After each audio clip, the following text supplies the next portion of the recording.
The book of Exodus, chapter 21, verse 15. Watch this.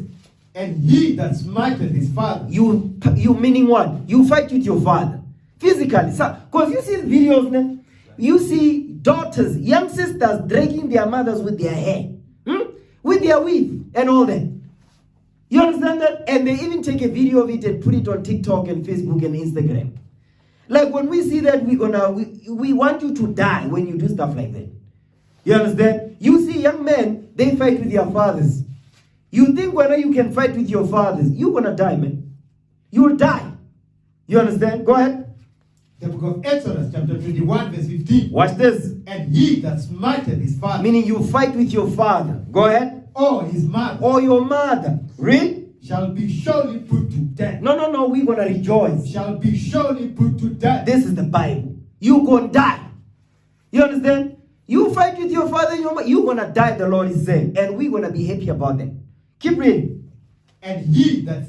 No. Verse 17. That's it. Verse 17. Come on. The book of Exodus, chapter 21, verse 17. Watch this. And he that curseth his father. Stop. He that curseth his father. You know who this is talking about? He's talking about children when they get corrected by their mother or their father. They have something to say. When they say, why didn't you do that? But me, no. We don't want to hear you. What are you speaking for? Do you pay bills in the house? No. You don't pay bills. You're not working. You're not a man yet. You understand? But already you have so much to say. If your parent kicks you out, where are you going to go? Who are you going to cry to? Because I know some kids, when their parents correct them, you know where they go? They go to their grandmothers. Because the grandmothers, grandmothers, some grandmothers, they are no good. Some grandmothers, they actually make the situation worse. They add fuel to the fire. They say, no, don't worry, my son. You be here, right here. Just be here. Don't worry. If mama, whatever, I don't know Zulu. So if your mother doesn't, deal right with you, come here. You come in here. Nah, that's what they say. You gonna die too. You and your grandmother. You gonna die. The Lord will smite you with a stroke and he will kill you with an STD. You need to understand, we're dealing with the God of heaven and earth. We're not dealing with white Jesus here, man.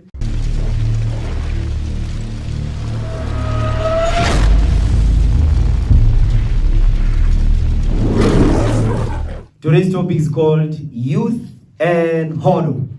So make notes, because I saw they were advertising now that the matrix, what is the percentage now? 86, is it? 86%? The pass rate now? It wasn't it? 86. Is it 86? Okay, 86%. 86%. Okay. That's good, right? That's some good stuff right there. Okay, that is good. That is excellent for the youth thing. That's good. But the question is, now what? Okay, after the 86%, what do the youth do after this? What do they do? Are they doing the, because remember, when they finish with the matric exams, I guess they had a pen down parties. So now that they passed, what parties did they have after this? Because now they're going to be celebrating that they passed 86%. You know how it goes, Muslim. That's how it is. Give me that in Ecclesiastes 12 and 1. Let's start there. Ecclesiastes 12 and verse 1. The book of Ecclesiastes, chapter 12, verse 1. Come on. Remember now thy creator in the days of thy youth. That's a commandment. He says, remember now your creator in the days of your youth. Because the youth don't remember the creator. They don't remember the Most High God of heaven and earth. This is a commandment, man. Read again.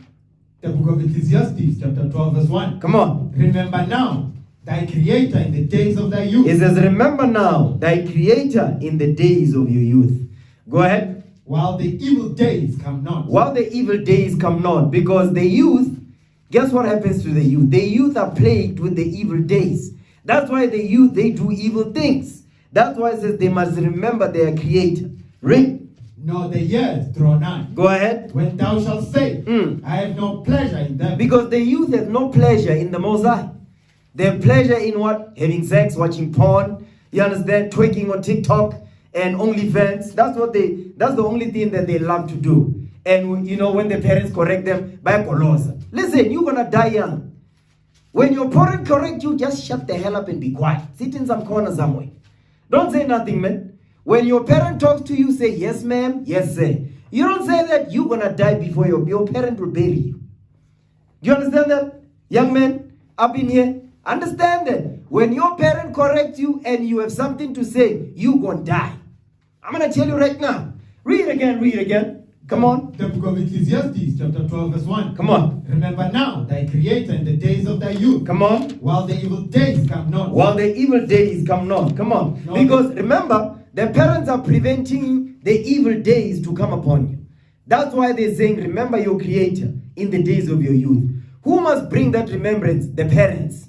The job of the parents is to bring the remembrance of your Creator to your mind. Because in your mind is filled with TikTok, Instagram, Facebook, whatever. You understand? So your parents, they love you. That's why they correct you.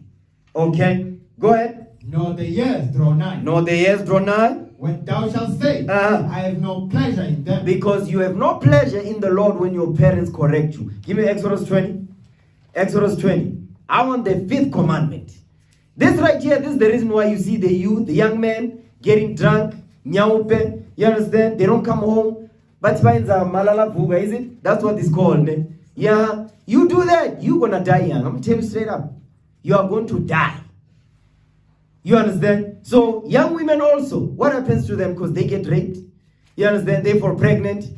Some of them catch STDs and HIVs. You understand? Gonorrhea, syphilis, then they die too. You are, because they don't obey the 5th commandment. Now read it for me. The book of Exodus, chapter 20, verse 12. Come on. Honor thy father and thy mother. What did he say? Honor thy father and thy mother. It looks like we keep going over this over and over, because last week we were going over this. Honor your father and your mother. Read it again.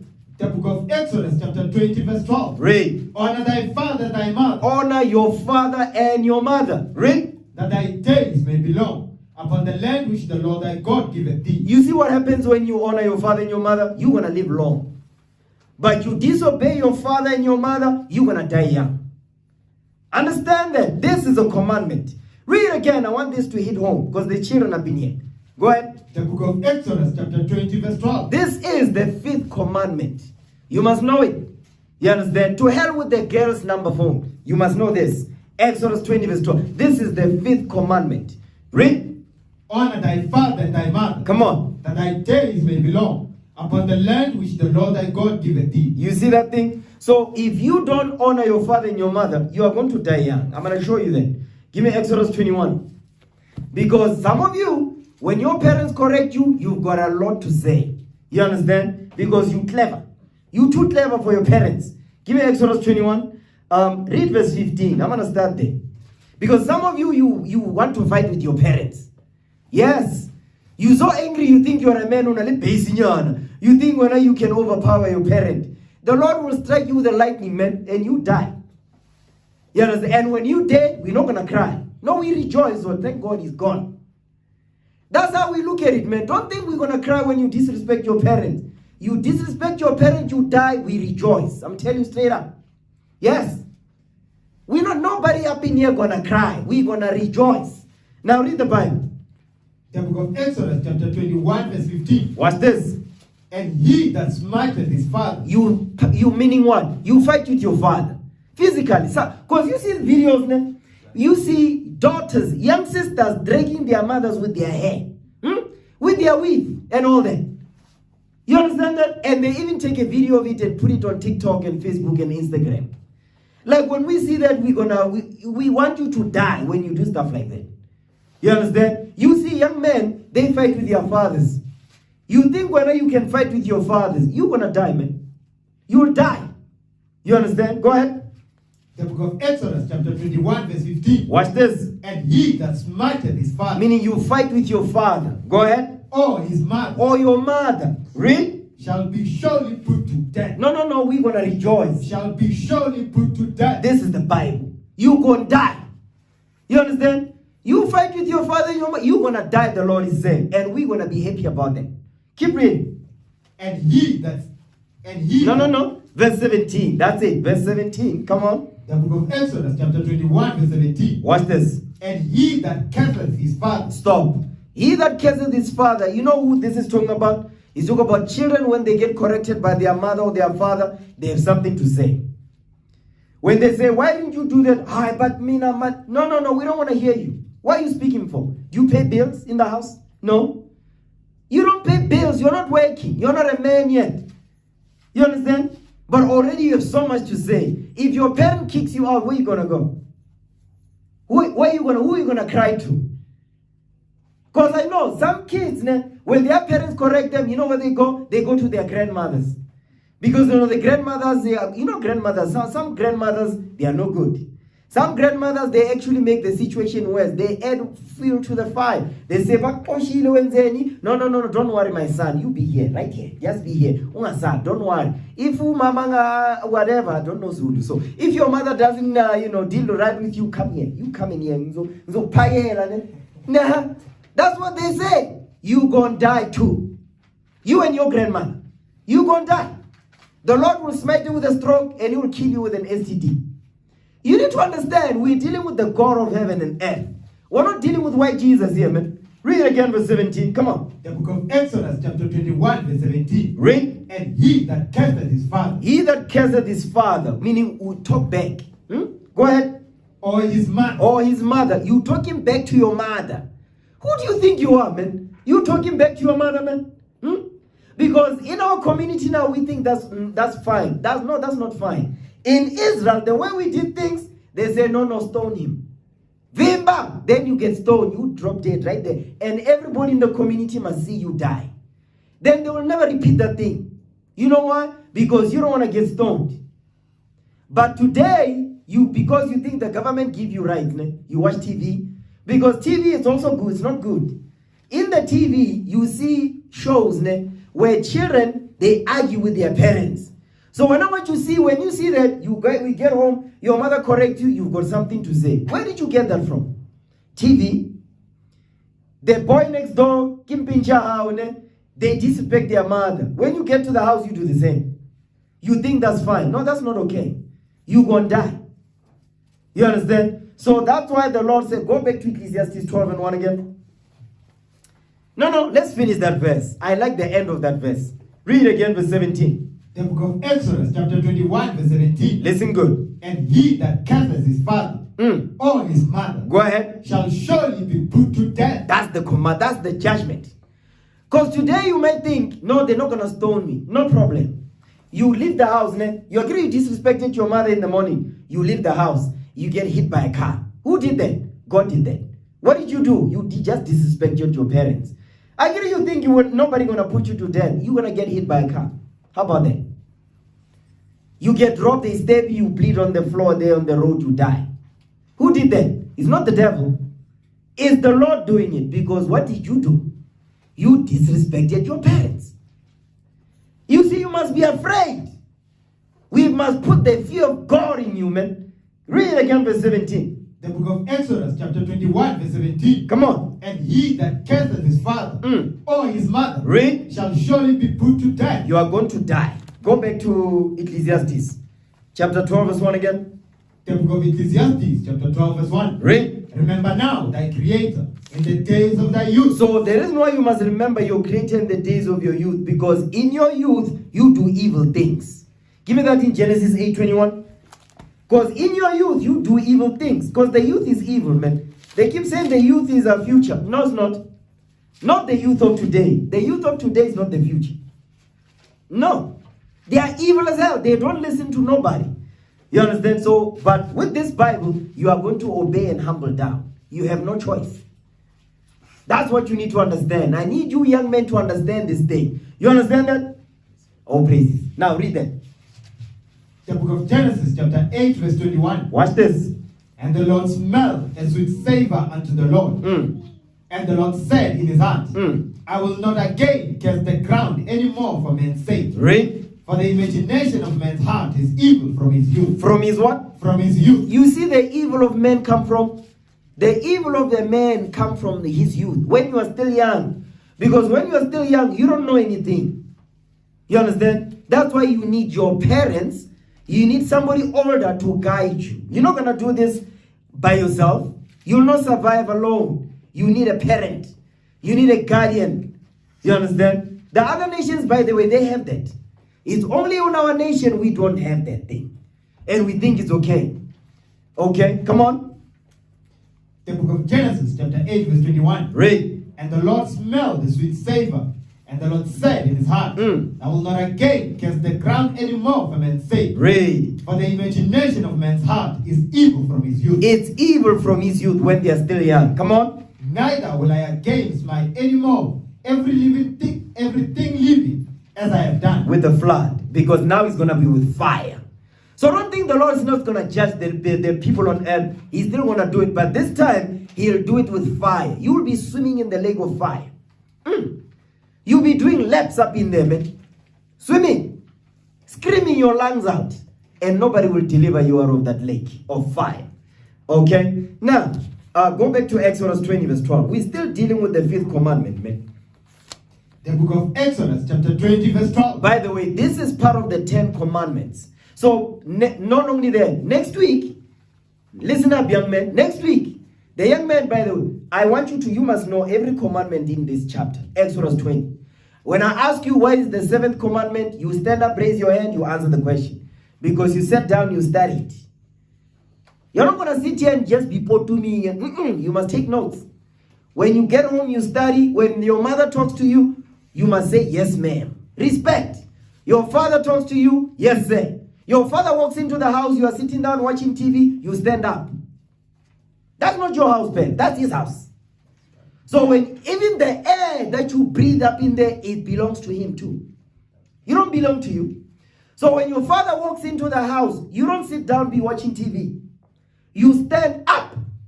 You reverence your father. You give your father honor. He put clothes on your back. He raised you.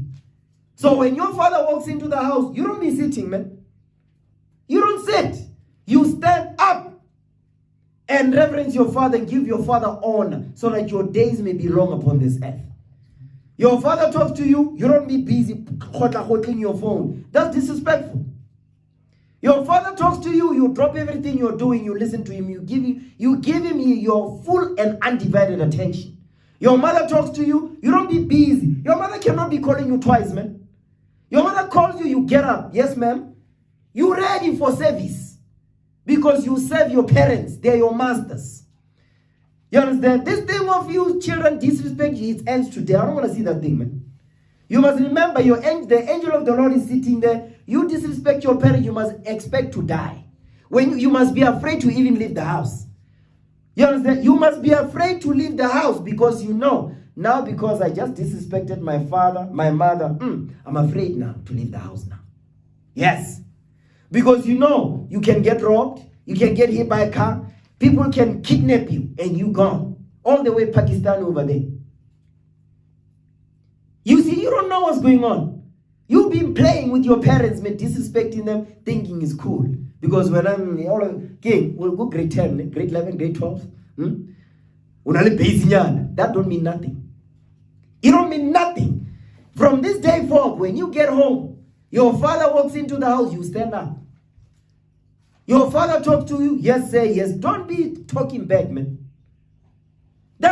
You will never talk back to your father. Your father gives you something, do it speedily. Understand that. Read it again. Come on. Verse 12 again. The book of Exodus, chapter 20, verse 12. Read. Honor thy father and thy mother. Read. That thy days may be long upon the land which the Lord thy God giveth thee. Now give me that in Leviticus when it says, thou shalt rise up before the hoary head. Let's get there. Leviticus, is it 19? That's the one, right? Leviticus 19. Is that the one? Yep, verse 32. Read that. The book of Leviticus, chapter 19, verse 32. Come on. Thou shalt rise up before the hoary head. Read again. Thou shalt rise up before the hoary head. You see what the Bible is saying? It says, you shall rise up before the hoary head. Somebody who's in a position of authority, a leader, which is your parents in this instance, the congregation. We have leaders up in here. The leaders walk in, you stand up. This is a law. It's not a suggestion. You understand? So likewise, you get home, your parent walks in, you stand up. You don't be sitting, man. Because that's your parent, that's not your house, that's your parents' house. Everything they say, you do it. Because you honor them in the Lord. Read again verse 32. The book of Leviticus, chapter 19, verse 32. Come on. Thou shalt rise up before the hoary head. The hoary head is the people who gray hair, meaning you have wisdom. Just because you have gray hair don't mean you have wisdom. But it's talking about people that have wisdom of the Lord. Go ahead. And honor the face of the old man. Watch this. And fear thy God. And do what now? And fear thy God. There it is right there. And you fear the God. You fear the Most High God of heaven and earth. Read. I am the Lord. I am the Lord. He's letting you know, says, I'm the one saying this. You better be afraid. You better be scared for your life. You understand? You must be scared for your life. Give me that in Ephesians 6. These are the basics. I'm going over the basics, man. Very important stuff. Because this is a big one. Particularly because we talk about the youth. The youth are utterly disrespectful. And guess what? We must set the right example for them. This is how we do it. Now read that. Ephesians 6 and 1. The book of Ephesians, chapter 6, verse 1. Go ahead. Children. What? Whoa. No. What did it say? Children. What? Children. No. They are grown. Children. No. They are grown. Banally base. Children. You see, you're still a child. You're not a man yet, man. You're still a child. You understand? Let's get there. Hold that. Give me Numbers 1. Let me show you what a man looks like. Numbers chapter 1. The age of a man, this is where it begins. And just because you are 20 doesn't make you a man too. Watch this. Now read that. Numbers 1. You know what I want, right? Yes, sir. Read it. Numbers 1 and 3. Read that. The book of Numbers, chapter 1, verse 3. Come on. From 20 years old and upward. From what year? From 20 years old and upward. You 20 years. From 20 years old and upward. Come on. All that are able to go forth to war in Israel. All that are able to go forth to war. In what? In Israel. In Israel. Come on. Thou and Aaron shall number them by their army. By their what? By their army. You see what makes an army? From 20 years and up. That's what makes God's army. Now, just because you are 20 doesn't mean by default you are a man. Give me that in 1 Kings 2. This is what makes you a man. Over and above this. 1 Kings chapter 2 verse 1. When King David was about to be called home, this is what he said. Read that.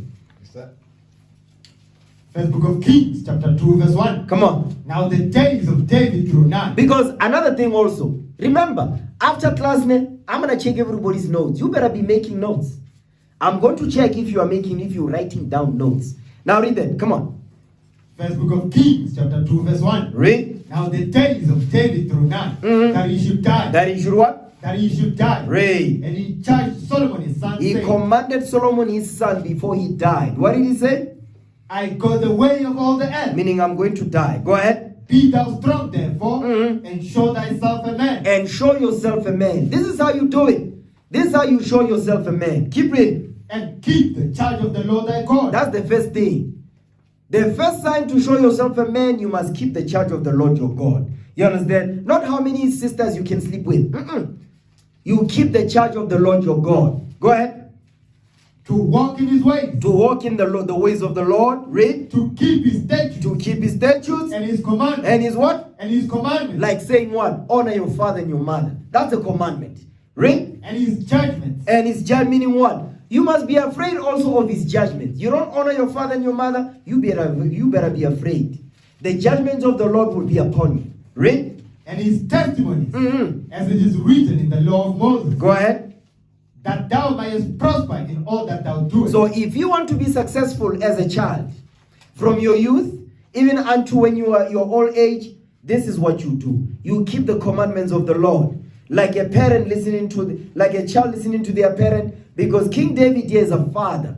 He's instructing Solomon his son on how to be a man. Read. And whithersoever thou turnest thyself. Whatever you're going to become. And here's another thing. Let me put it this way.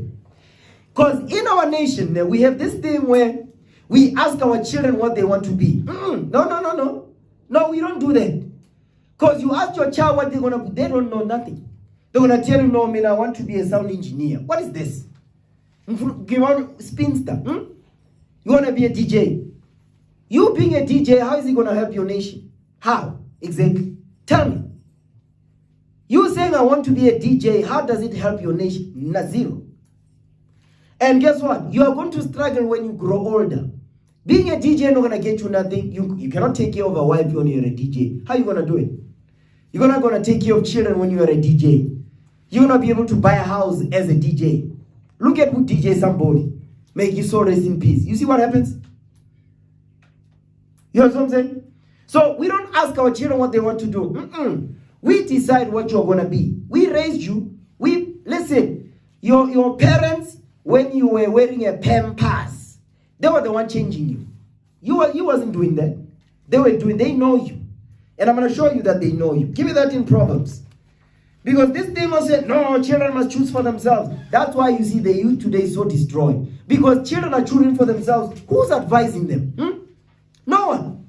And they go one day, they meet brothers there at the table. They say, no, this is a prospectus. If you want to be an engineer, they don't know anything about that. No. If you want to be a psychologist, this is what you do. One day is gonna change the course of your life forever. But you listen to that person you don't know, but your parents have been telling you, but no, Mtanam, you cannot do this. This is not a career. How are you gonna live off this? You're not listening. But you wanna listen to a stranger go to university too, you don't know. For one day. And it's not the whole day, it's a few hours when you are there. But it's open day, that's what they call it. For a few hours they tell you, they show a prospectus, they say, you see. And then when you come back, you say, I'm fluent, 1, 2, 3. You don't know nothing about it. You don't know how much they pay. You don't know if it's a valuable skill. You don't know. Look at during COVID. You know how many people lost their jobs? Because they chose wrong. They chose wrong careers and they lost their jobs. You understand that? You didn't choose something that is going to sustain you no matter the COVID or whatever any other disease that will come upon this earth. You don't know. You understand? That's it right there. Proverbs 20 verse 11. Listen good. The book of Proverbs chapter 20 verse 11. Come on. Even a child is known by his doings. By their parents. Even a child is known by their doings, by their parents. Your parents, they know you better than you know yourself. You understand? So when you come to them and say, no, me, I want to be a diesel mechanic. You see how many diesel mechanics you see in the cars? They are not making money. But if you say, I want to do engineering, I'm going to open my own shop, I'll be wearing that white suit.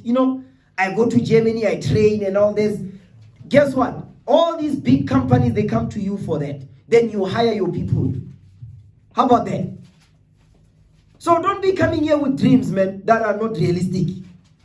And don't come with dreams. You come with things that will be able to benefit your nation. Now read that Bible again, verse 11. The book of Proverbs, chapter 20, verse 11. Come on. Even a child is known by his doing. Read. Whether his work be pure. Whether his work be pure, go ahead. And whether it be right. Whether it be righteous in the sight of the Lord. But guess what? We're going to know you by what you do. How you behave yourself. How you conduct yourself. We're going to know, this child is full of the devil. Or this child is good. He's a goodly child.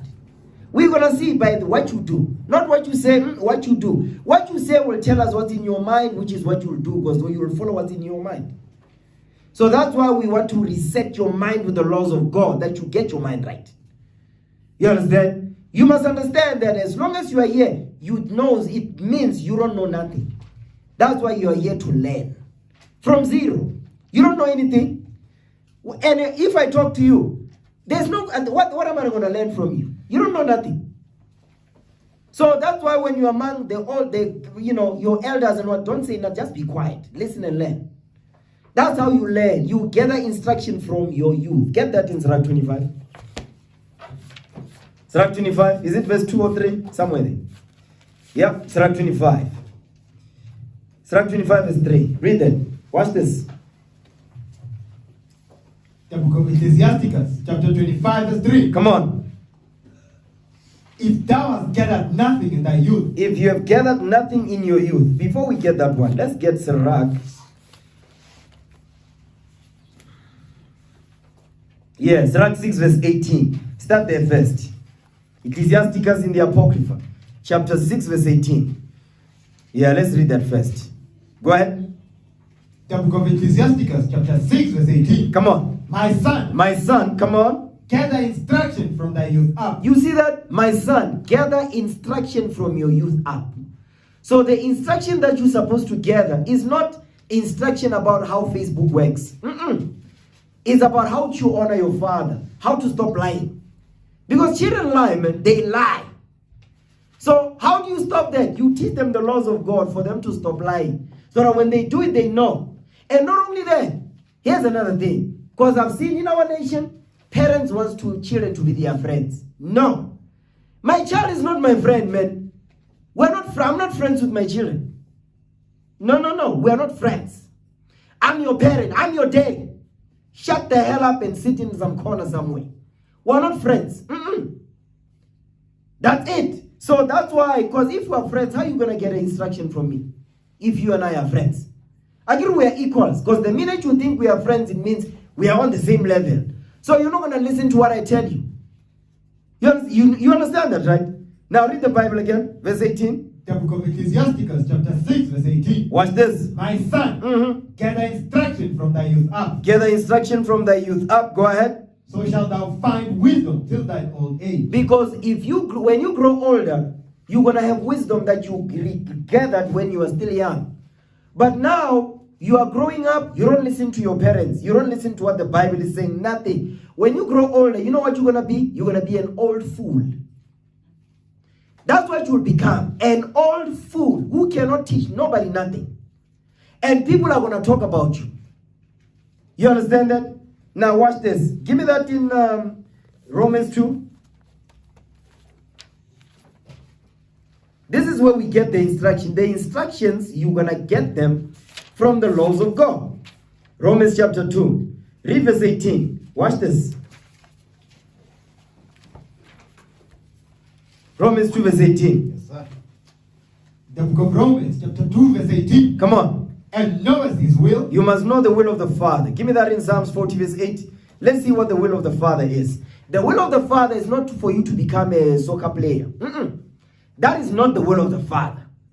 You understand? The will of the Father is not for you to become an actor. You say, me, I want to be an actor. No, that's not a career, man.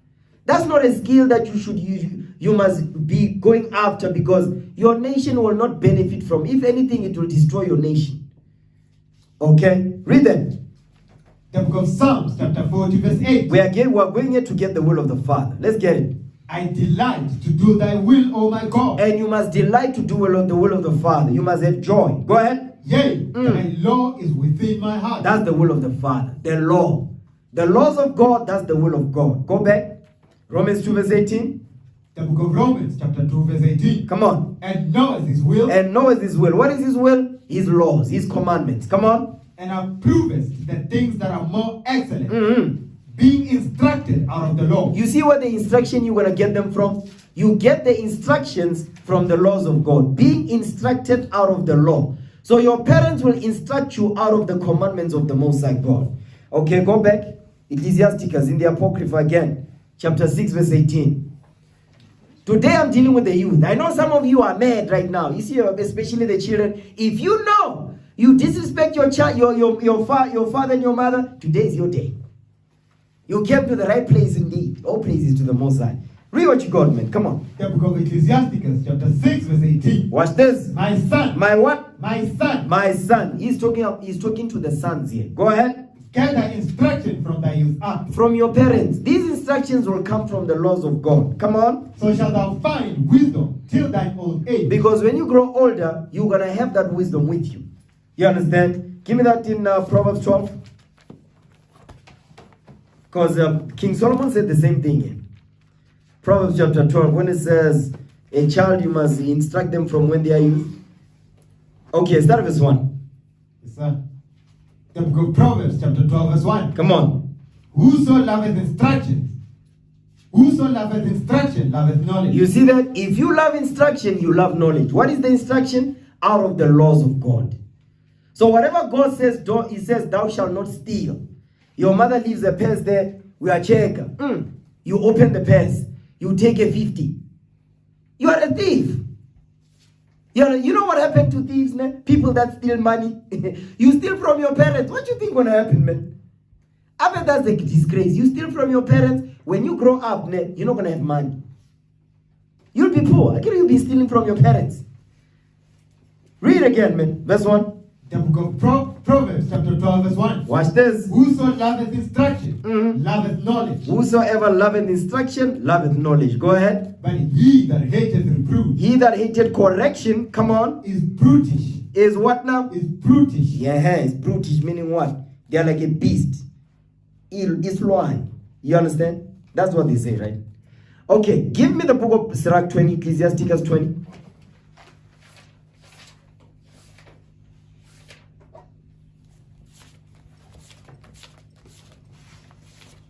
Yeah.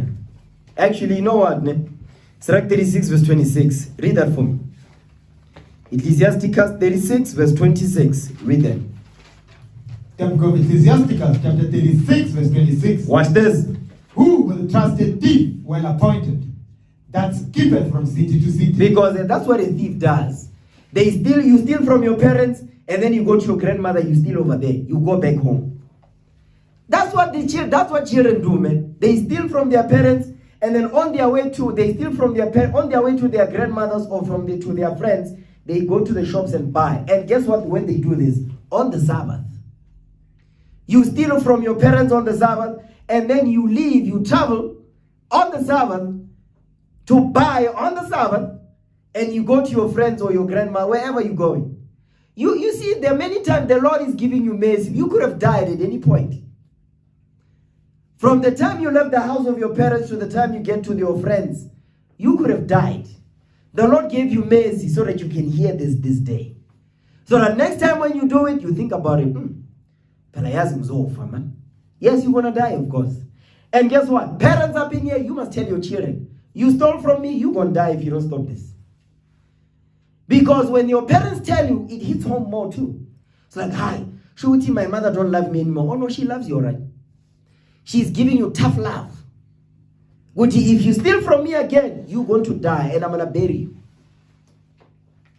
So now you become scared. It's like, yo, Kandiyo, you know my mother, ever since she went to that church, yes, these days, yes, of course, yeah. Your mother is using the Spirit of the Lord to correct you now. Yes, she's changing. How about that? She's changing. She must change, of course. You understand? Read again for me. Verse 26. The book of Ecclesiasticus, chapter 36, verse 26. Read. Who will trust a thief well appointed, that skippeth from city to city? So who will believe a man that has no house, and lodges whithersoever the night taketh him? Because guess what? As long as you're still living in your parents' house, you don't have a house. You understand that, right? You don't have a house. You don't have nothing. Your parents, basically, everything you got is because of your parents. And then you turn around, you disrespect them. And tomorrow you say, and here's another thing. You pass grade 11, grade 10, and then you want your parents to buy you a PlayStation. Why? They must reward you because you passed. That's your job. Why must we reward you for passing? Why? We reward you with a PlayStation because you passed your grade 10. No. We're not going to reward you for that, man. That's your job. It's your duty. Why must I reward you for that? No, listen, if you parents are doing that, you better stop it. There's no that you don't reward your child for passing matric. No, that's their job. They're supposed to do it. You reward them if they grow up, they get a job, and they did not get a girl pregnant. Oh, that's a good reward right there. You understand? And they don't have an STD. That's a good reward right there. The fact that you didn't die, that's a present. We don't give you nothing. The fact that you are still alive and you didn't get an STD, you didn't get a girl pregnant, that's your reward. You are alive. You're not dead. That's a present. Praise the Lord for that thing. And then go to your parents. That's how it goes, man. Don't be expecting no parents or reward presents. No, don't expect that. Because that's going to spoil you. So the day when your parents cannot give you that thing and you passed, what you going to do? And you'll become a monster to them. You'll be blackmailing your parents. He said, but in Pasile, but you didn't even buy me anything. Why should we buy you anything? What for? Of course, remember, you staying in my house. That's how you pay rent. You pass. That's how you pay rent. You pay rent. The food that you get, this is how you pay them back. You pass. You speak the truth. You don't lie. You don't disrespect. You don't talk back. That's how you pay that rent. Because you don't have a house. Your parents are the ones that own the house. You don't own nothing. When you're in varsity, your parents are paying tuition. They are sending you pocket money. You're still under your parents' roof. So guess what? You don't have nothing. Until you get a job and buy yourself a house or places. Then you have something that belongs to you. Until then, you don't got nothing. You don't even deserve to have a phone. You must be given a phone that does not have WhatsApp on it. You can only just send a police call or phone. What are you doing online? Who are you talking to? Why does your phone have a barking that thing, that pattern? What are you hiding? Why does it have a pin? Who hide it in? Because if I take that phone and unlock it, the stuff I'm gonna find in there, we're gonna fight. It's not even gonna be a fight. I'm gonna just pray the Lord to send the angel to kill you. Why do you have a phone? You have a phone and you have innerly pin code. Why? Why does he have a pin? In my house. And then when you get mad, you go to your room, you lock it. My room. Because I pay for this, man. Why are you locking the room for? Because I pay for this. In fact, the room that you have must not even have a door if you are staying in the main house. Why must you have a door for? What for? There's no such, you cannot have that, man. Basically, you have no rights as long as you're still in my house. None. Zero. Because you don't own anything. What do you own? You're only going to own anything the day you have a job and you can pay bills yourself. Then you know, oh, so this is what my parents were going through. Right now, you don't understand it. So you bully your parents.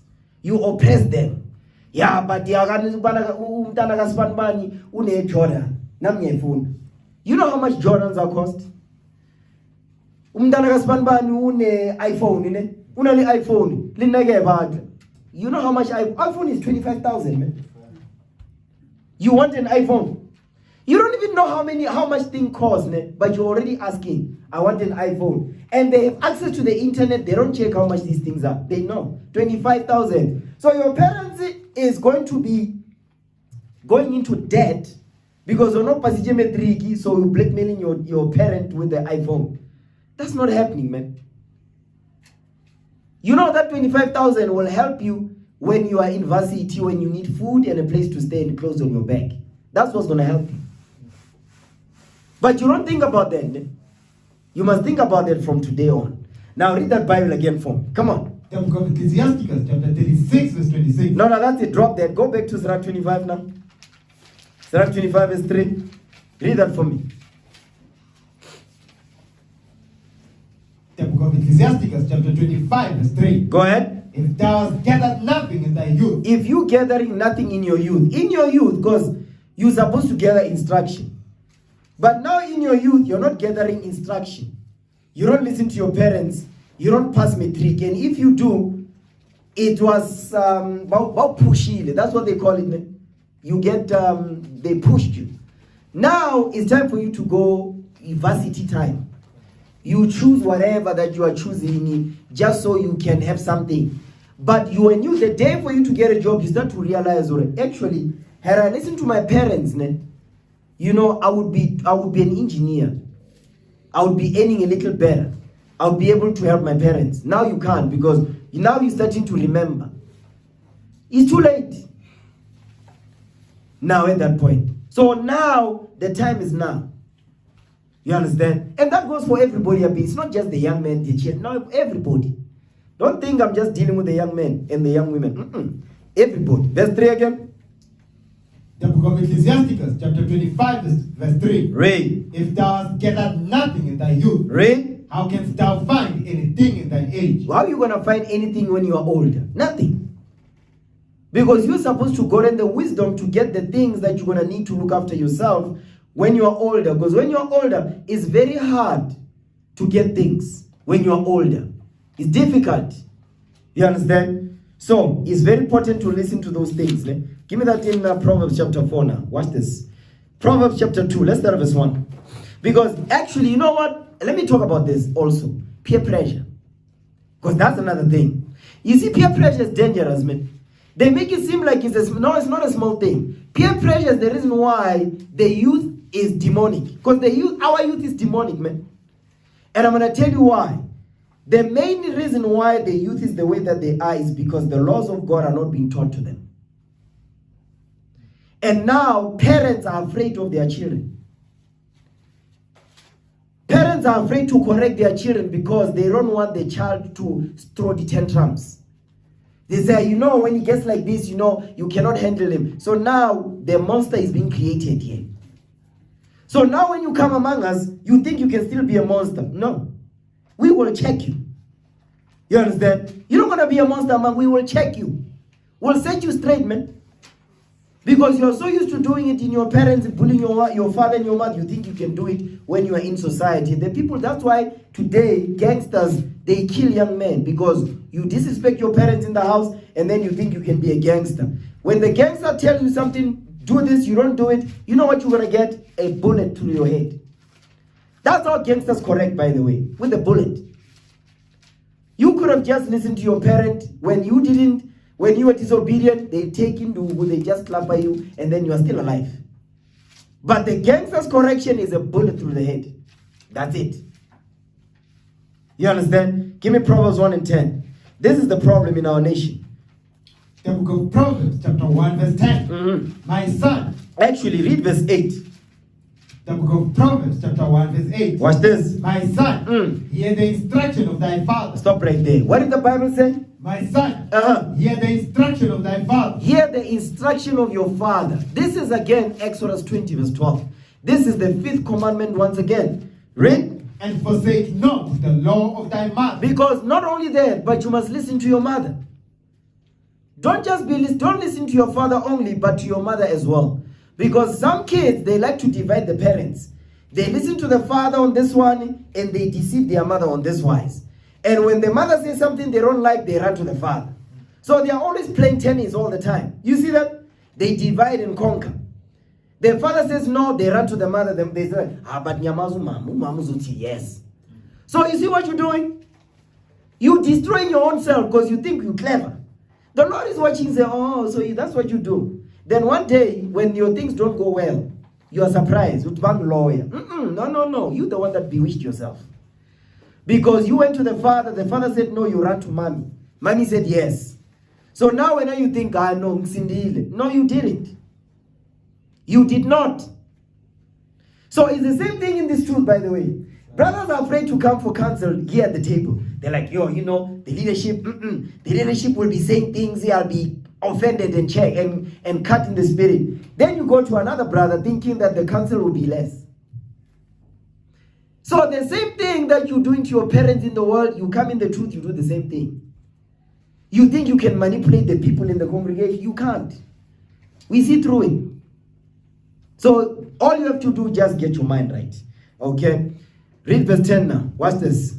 The book of Proverbs, chapter 1, verse 10. Listen good. My son, if sinners entice thee. Abangani.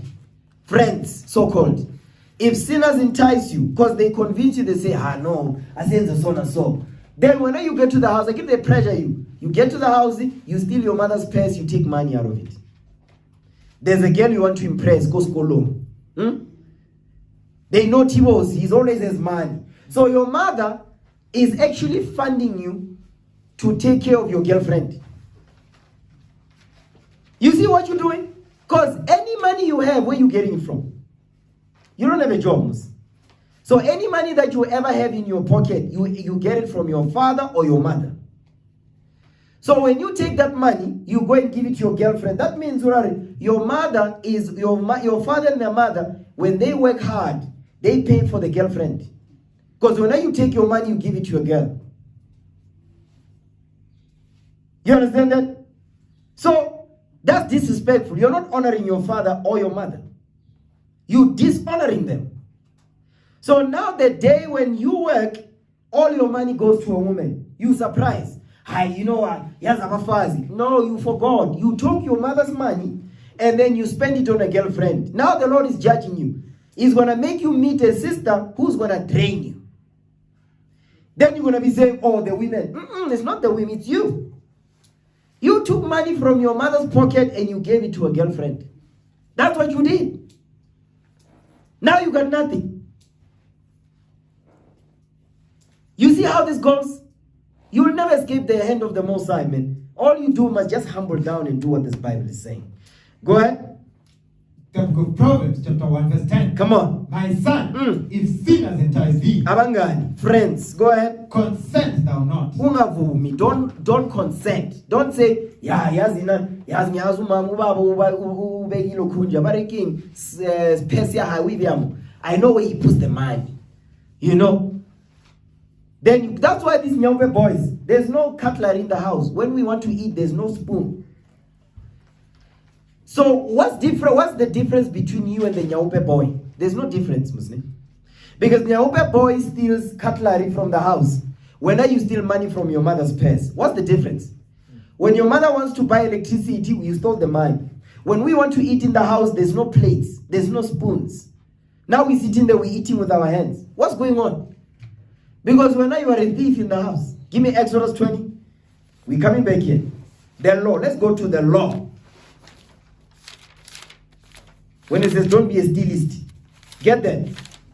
Yes, Exodus 20. What verse is that? verse 15, sir. Read it. The book of Exodus, chapter 20, verse 15. Come on. Thou shalt not steal. You see that? Thou shalt not steal. Ungajonji. Uskamali showed. Don't be a stealist, man. Don't be going around stealing money and what cutlery. Because we know Nyaupe boys, they steal cutlery, they sell it, they get high. When now your Nyaupe is your mother and your father's money in the house. That's your Nyaupe. You understand? That's your Nyaupe, man. Understand that? So we are here to stop this. We're using the laws of God to stop this thing. Now, go back. What verse were we in? Proverbs 1, verse 10. Yeah, Proverbs 1 verse 11 now. Let's read verse 11. The book of Proverbs, chapter 1, verse 11. Mm-hmm. If they say, come with us, Come with us. Abangan Bakubati, come with us. What must you say? let us lay wait for blood. Let us laugh privily for the innocent without cause. Let's go steal.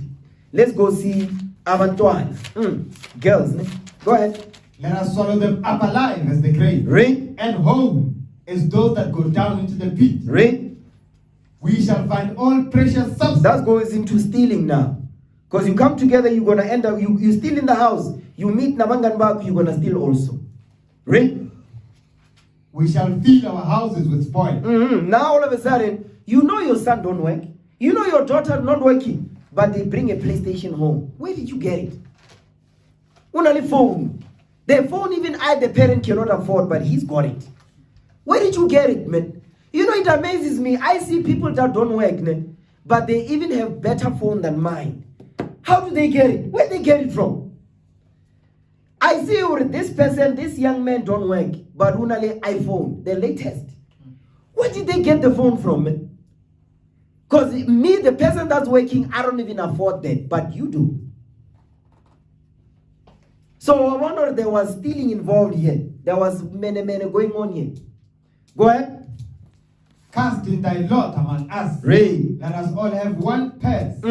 My son, walk not thou in the way with them. You see, God says, don't walk in the way with your friends. How many times do your parents tell you, how many times do they tell you that? You know how many times they tell them? Because we've had that when we were growing up. And we remember, our parents were beating us up. I mean, today's children don't get smacked.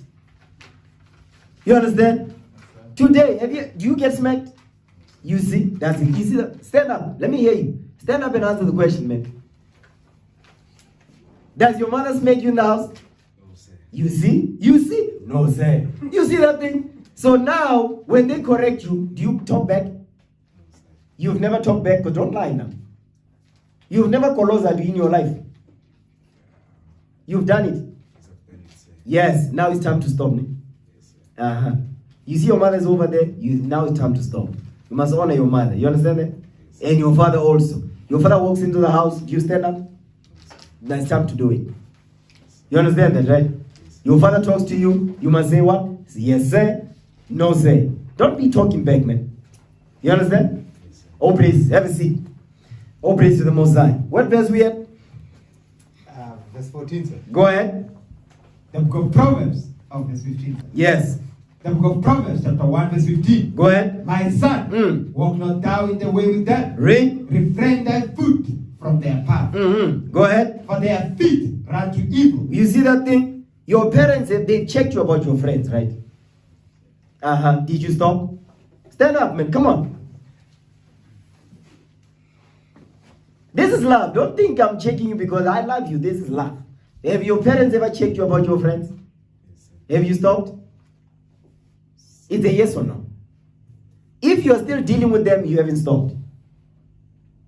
Have you stopped? Some of them say. Some of them. Your parents, they like them or they're still correcting you about them? They like them. They like them. Are they good? Yes, sir. Do they have girlfriends? It's a yes or no. Don't be thinking about it. Do you have one? Don't be lying, man. Yes, sir. It's time to stop that. Sit down. Easy? Stand up.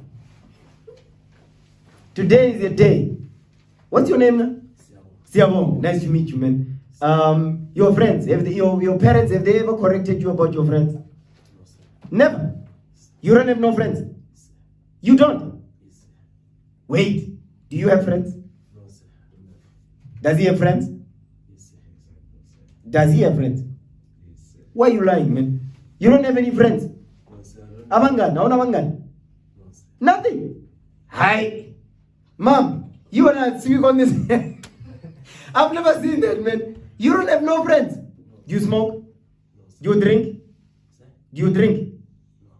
No. Girlfriend? Yes, sir. Yes, sir. Yes, sir. Oh, have a seat. I'm gonna deal with that. How old are you now? 20, 19. 19, 18. When? How old are you? Stand up. How old are you? 8. 8. Okay, oh praise. Daniel is how old? He's 8, sir. He's 8. Okay, so this is your same age group, same WhatsApp group. Ne? Okay, have a seat, young man. Have a seat. Okay, when are you? How old? Come on, man. How old are you? 17. 17. So he's 19. Yes, sir. 17. And your brother on the other, because he was sitting here. Where is he? 13. Is he fine? Oh, okay. He's how old? 13. 13. 18. Okay, so 19, 17, 13. When are you old? It's 8. Ne? And the young man over there, 4. All praises to the Most High. Have a seat. Have a seat. Have a seat. Now read that for me. Come on. Proverbs 1. The book of Proverbs, chapter 1, verse 15. Come on. My son, walk not thou in the way with them. Read. Refrain thy foot from their path. Refrain thy foot from their path. Come on. For their feet run to evil. So if they have girlfriends, they hate their parents. You have a girlfriend, you hate your parents. Because if she falls pregnant, what you gonna do? Because that's what's gonna happen, right? Because you have a girlfriend. But you are not qualified to have one. Because you don't have a job. You don't. So you have a girlfriend, you are unqualified to have one. You don't have a job, you don't have a place to stay. If she falls pregnant, another thing, did you put money away for Lovola? Do you have it? No, don't be shaking your head, man. I'm talking to you. Exactly. Do you have it? No, sir. So what's the plan? Stand up and tell us the plan. Because you are 17, right? Yes, sir. Right. If she falls pregnant, what's the plan? I don't have a plan, sir. You don't have a plan. So let's say she's pregnant. What do? What's the next move? You don't know, ne? I don't know. So you see that's a problem.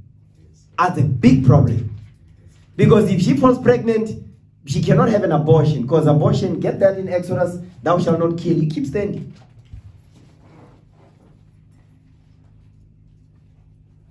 We are reading. The book of Exodus, chapter 20, verse 18. Read. Thou shalt not kill. You see? Because if she falls pregnant and you say, go have an abortion, what is she doing? Just on the way. That makes her a what? Amen. Exactly. So that means you also part of it, Ben. Yes. You see my point? So you're not ready for this. Yes, I'm ready, sir. You're not. Because if you fall pregnant, what is that going to do to your parents? Gonna cause a lot of problems. Exactly. So your mother going to be happy about this? No, sir. Your father going to be happy about this? No, sir. Not at all. You will be happy about this? No, sir. Which grade are you in now? 12. 12. Oh, so you want to get the pens down. Were you part of the pens down party too? No, sir. You were not? Okay. Your brother finished? Okay. It's also In in grade 12. grade 12. So you are waiting. Ne? This year you're in grade 12 this year. Yes. Oh, okay. Oh, praises. Oh, praises. Oh, praises. What's going on, brothers? Oh, okay. Okay. Have a seat, young man. Have a seat. Have a seat. Have a seat. What's your name, young man? Lungelo. Oh, praise to the Lord. What does it mean? Lungelo. Rights. What? Right. Oh, okay. Lungelo. Oh, okay, okay. I'm not Zulu, so I don't know that. Okay. Read that again, man. What verse we at? We're going to Exodus 20. Sir. Yes, go back to Proverbs 1. I want to talk about this girlfriend business. The book of Proverbs, chapter 1, verse 15. Read. My son, walk not thou in the way with them. Go ahead. Refrain thy foot from their path. Come on. For their feet run to evil, and make haste to shed blood. So now, the blood shedding is, your girlfriend falls pregnant, you say abortion. You see? It says there what now? Their feet run to evil. Come on. For their feet run to evil, Read. and make haste to shed blood. Because once she falls pregnant, you're going to want to what? To shed blood. You're going to cause it to commit an abortion because you don't want your parents to find out. So now, two of you are murderers now. You see how this works? So you want now, because when the parents of the sister finds out, now the parents of the sister, how they going to deal with your parents? They're going to like your parents? They're going to say, your boy is doing this. That's what they're going to say. You understand that? That's what they're going to say. They're going to say, you see what your son did? You understand that? So do not be giving your parents a heart attack, man. Don't give your parents a heart attack. Now, give me Exodus 20 verse 14. Let me show you the law that you are breaking now. I do you have a girlfriend? Both of you? Let me show you the law you are breaking. The book of Exodus, chapter 20, verse 14. Watch this. Thou shalt not commit adultery. Read again. Thou shalt not commit adultery. Thou shalt not what? Thou shalt not commit adultery. Now, adultery. Lungen, stand up. Let me hear you. Adultery. But don't commit adultery. What does this law mean? Aren't you when you have a girlfriend? So which law are you breaking? Yeah, read the Bible again. I want you to listen good. The book of Exodus, chapter 20, verse 14. Come on. Thou shalt not commit adultery. That's it. So what law are you breaking? Adultery. Yes, I agree you are having a girlfriend. I agree you do things that you're not supposed to be doing. True or false? Yes. Has your teachers ever told you about it? At school, have they seen you with a girlfriend at school? They have never seen you. Have your parents seen you with a girlfriend? Do they know that you have one? They just discovered this day. See, the laws of God, they are revealing stuff here. Your mother when she gets home. But keep standing, man. But now that you know, what needs to happen now? About the girlfriend. Yes, so when you do it, are you going to tell your parents? Because you need to let your mother know. And don't lie to your mother, man. You must tell the girlfriend today, say, hey, Yazinine, this is ending. Okay? My parents are not happy about this. Neither am I happy. And God is not happy about it. You understand that? Because remember, you have a girlfriend, you're in matric. You think you're going to pass with flying colors? No. You trust yourself. That's the problem. You trust yourself. What are you trusting yourself for? I don't trust you. Your parents don't trust you, man. Your girlfriend will distract you. She will, of course. She's going to be a distraction unto you. And when you fail, you're going to tell your parents that I was distracted by a girlfriend. What you want to say if you fail? I didn't study hard enough. Ne? Exactly. But are you going to tell them, when you were not studying hard enough, what was you doing? And your friends. Ne? Yeah, those are not friends. You know who your friends are? Your brothers. You see your brothers that you came with? Those are your friends. You see the men that you see up in here? These are your friends. Those out there, they are not your friends because they're not doing this. You understand that, right? You see these, my daughters here? They don't have friends like that outside. They are friends to each other. You understand that? Yeah, so it starts there, in the house. The people that you must prefer first and foremost is the child of your mother. In the house. Because you're friends, and when you're sitting together, you go over scriptures. You show each other, hey, let me show you what the law says. It says this. Because it's not just falling pregnant, ne? It's catching a disease. Okay, now get that STD, herpes, ne? Is it when that gets transmitted when you kiss? Because you thought well, it's only having sex. Oh no. There's a sexually transmitted disease that transmits when you kiss. Let's get it. Herpes, ne? Is it herpes 1? Have a seat. Let's get the definition of that thing. Through saliva. Because you think usindile. No, you haven't. You kissing a girl, you don't know if she's got a herpes. And all of a sudden you've got rashes and all, you don't know that's herpes. Yeah? You have an STD. Angru wamanyonyom. Now get that. Come on, brothers. Put it on the screen. You got it? Is it herpes 1? Give me Deuteronomy 28 in the meantime while they are getting there. Deuteronomy 28. Let's get there. Deuteronomy chapter 28. Start at verse 59. Start at verse 58. Let's start there. Watch this. The book of Deuteronomy, chapter 28, verse 58. Come on. If thou wilt not observe to do all the words of this law. If you don't do the words of this law, like you don't break up with a girlfriend, guess what's going to happen? Go ahead. That are written in this book. Okay, so we read it. We did not read. We read it also in Exodus 20, verse 14. Do you know where Exodus is? Okay, go to the beginning of the Bible. There's contents in there. Ne? Go to the beginning of the Bible. It'll show you all the books. Yes, now look at Exodus, the second book. Go to 20 now. And you see the page number where it is. Exodus is after Genesis. I'm going to wait for you.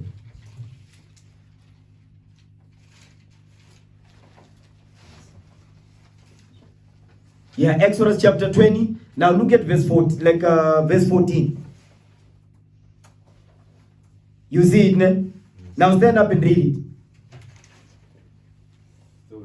No, thou. He says thou. Don't worry, take your time.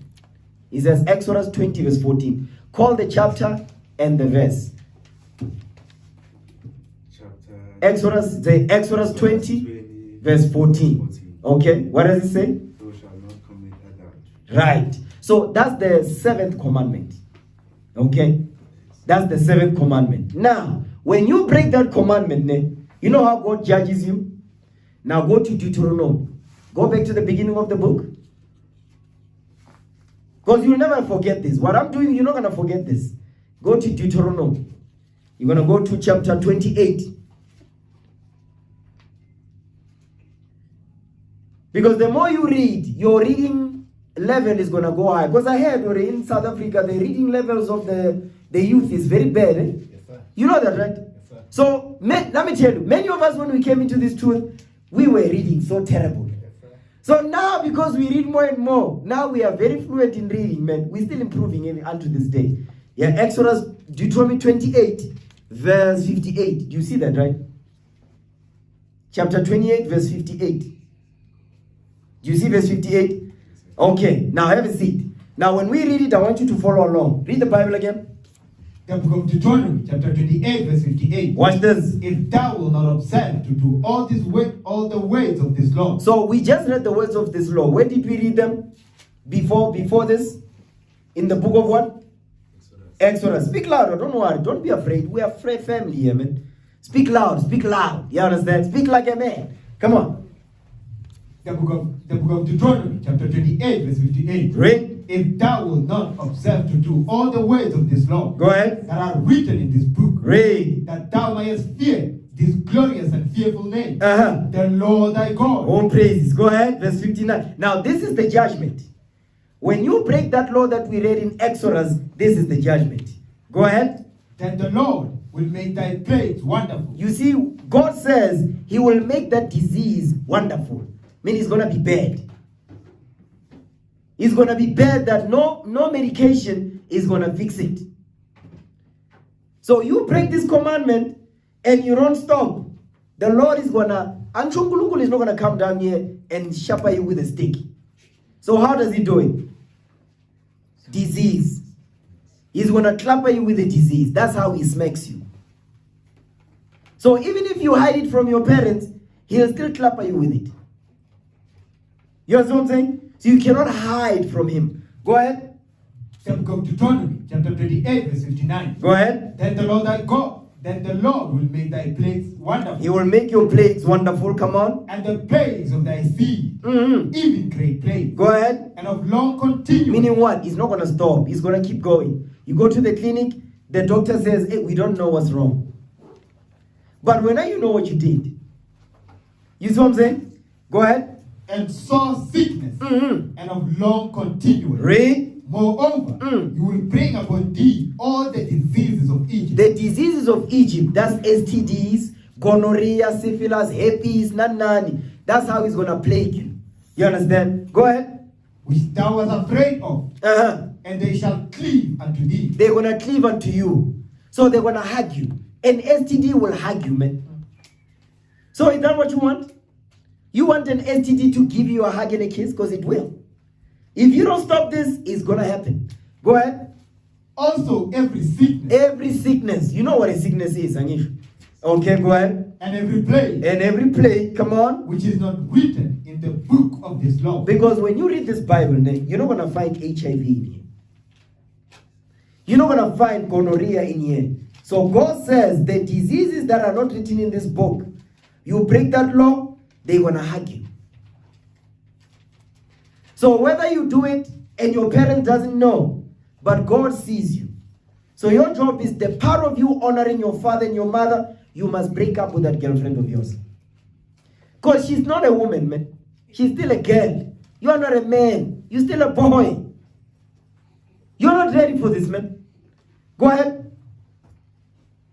Also, every sickness and every plague, which is not written in this book of this law. Go ahead. Then will the Lord bring upon thee until thou be destroyed. Until you are dead. So if you don't stop, your parents will bury you. And when they investigate, but he was so young, no, but he had a girlfriend. He was fooling around, so he caught a disease and he died. You want that? So stand up. Let me ask you a question now, because you're the older one. I'm gonna talk to you now this day. So you have a girlfriend, right? So how long? How long have you had one? 5 months. Where does she stay?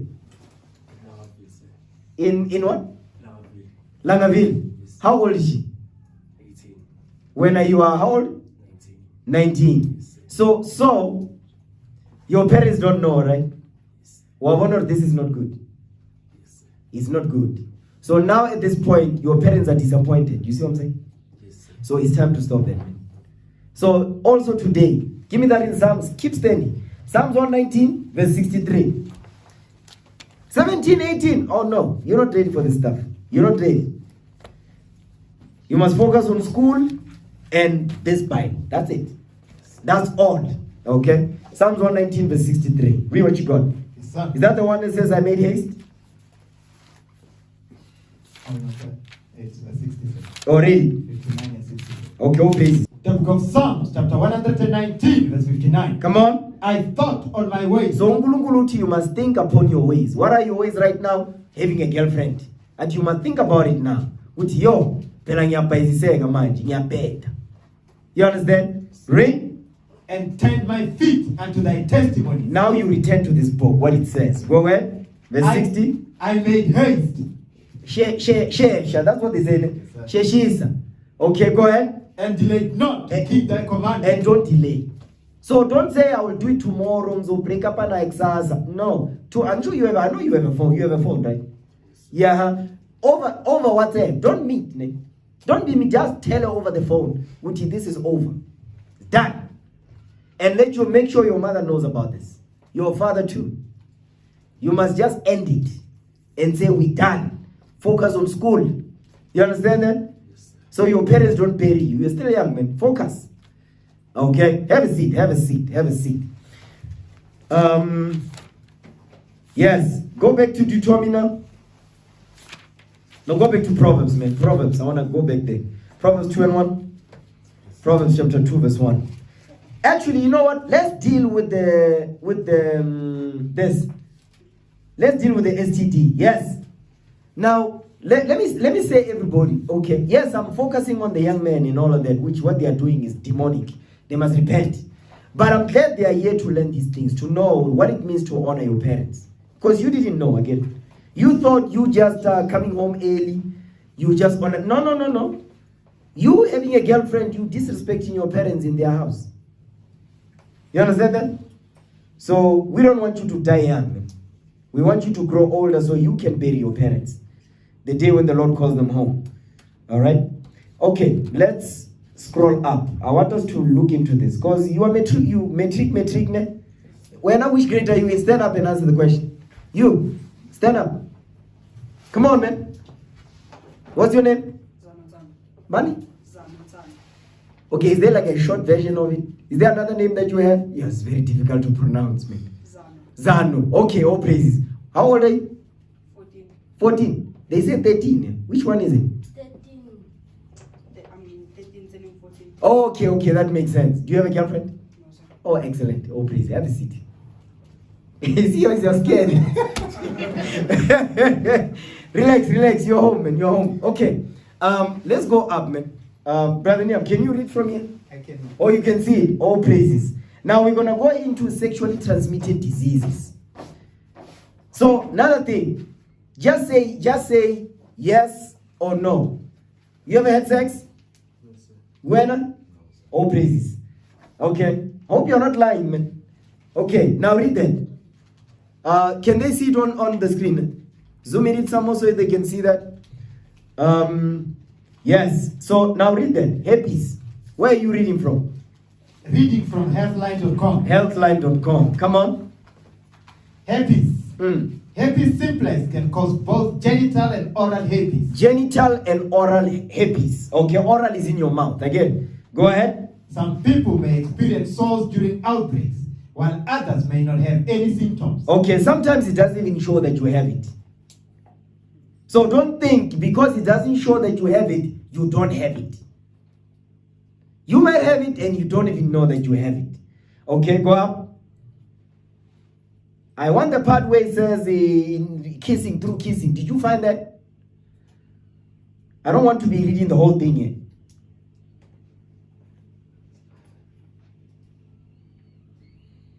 You can just control F and look for kiss there. Maybe it's there. Saliva or something like that.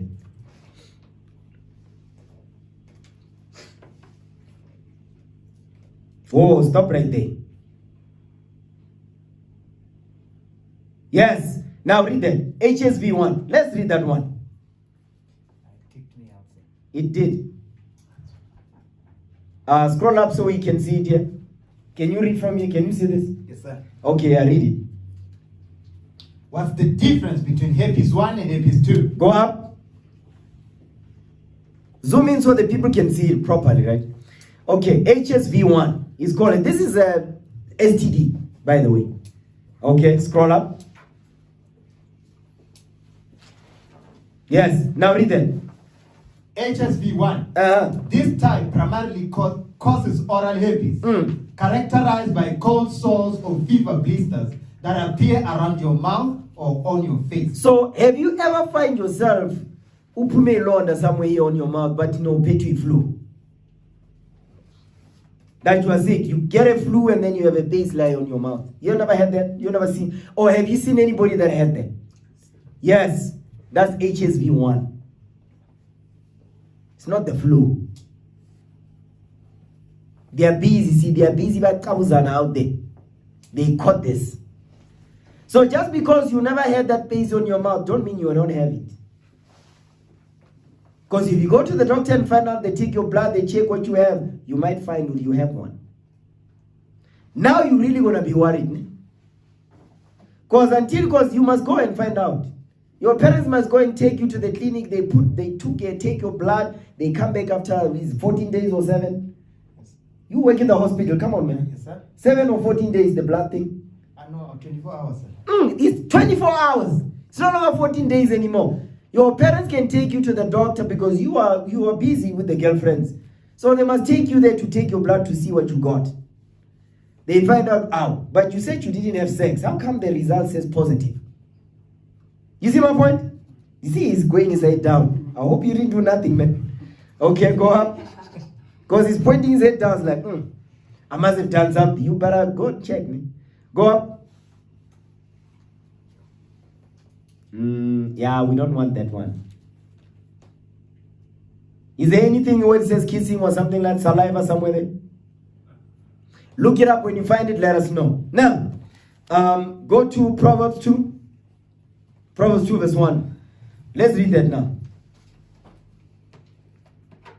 The book of Proverbs, chapter 2, verse 1. Come on. My son, if thou will receive my word Read. and hide my commandments with thee. You see that? So you must receive the words of God. That's what you must do. Go to Proverbs. When we go to Proverbs, go to the beginning of the book so you can know where we are. You understand that? You are there. Oh, praises. Read that again. Proverbs 2 verse 1. The book of Proverbs, chapter 2, verse 1. Read. My son, if thou will receive my word Read. and hide my commandments with thee, Come on. so that thou incline thine ear unto wisdom and apply thine heart to understand. So your job is to listen to what this Bible is saying. Because if you don't, you listen to your friends. Let me ask you, your friends, they pay bills in the house? They buy the clothes that you have, your shoes? So, but you cannot be listening to them. That's what buys Isabel. And when you catch that HSV one, you're going to be alone. So you telling me that you never come home late when after hours in the night? You've never done it? Stand up if you've done it. When? You've never done it? Stand up. I'm going to ask you a question. I'm pulling a Daniel. Has he ever come back home late? Just speak the truth. Yes? It's just a yes or no. Don't give me anything in the between. Yes or no. So you see? Let me show you what spirit you're rolling with. Give me Exodus 20. You keep standing up. Keep standing. So I know what's going on with you now. All praises to the Most High. This is medicine, man. You know sometimes medicine, mapuza, it's not nice. Ne? Have you ever drink medicine before? Medication. Makula. What do you drink? You take medicine. Umuti. You take it. Ne? Is it always nice? Exactly. So this is medicine. It's not going to be nice. But it's good for you. Now read that. The lying spirit. Come on. Oh, praise God. The book of Exodus, chapter 20, verse 16. Watch this. Thou shalt not bear false witness against thy neighbor. Read that again. Thou shalt not bear false witness against thy neighbor. So this is the 9th commandment. So go to that book right there. Exodus 20. Are you there? Stand up, man. Will you have a seat? You must participate. You can have a seat. Lungel, have a seat. Have a seat. I think there's somebody called Lungel up in here. Can't make this up. Exodus 20, verse 17. Is 16? Yeah, Exodus. Then go to Exodus 20, verse 16.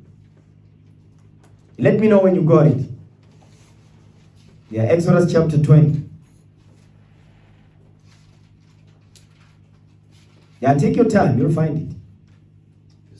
Yeah, verse 20. No, Exodus 20, chapter 20, verse 16. You see it? Okay, all praises. Now read that again.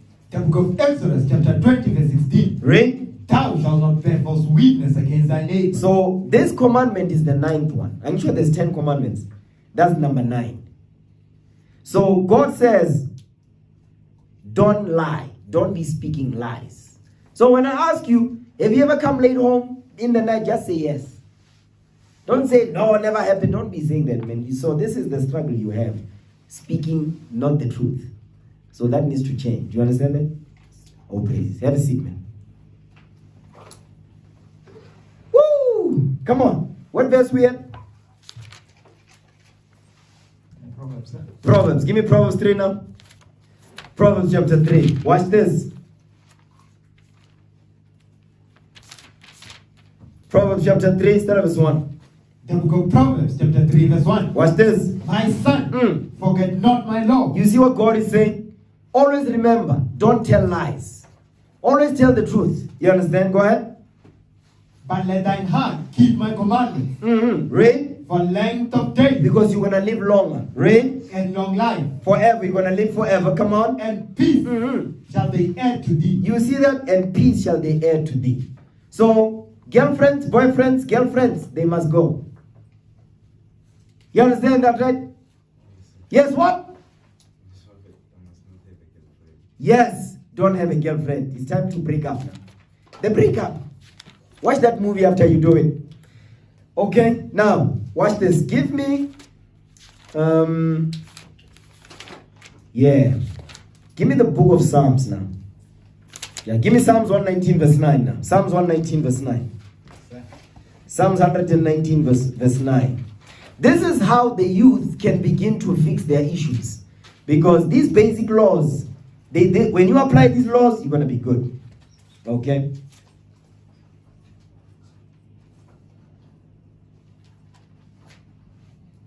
Yeah, Psalms 119 verse 9. Come on.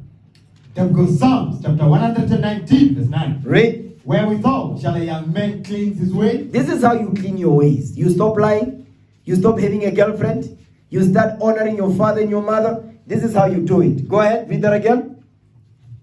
Then comes Psalms chapter 119 verse 9. Read. Wherewithal shall a young man cleanse his way? This is how you cleanse your way. This is how you clean up. Go ahead. By taking heed thereto, according to thy word. You keep the commandments of the Lord. Go back to Ephesians 6 and 1 now. Because that's where we were. Ephesians chapter 6 and verse 1. Watch this. Yes. All praises. They found it.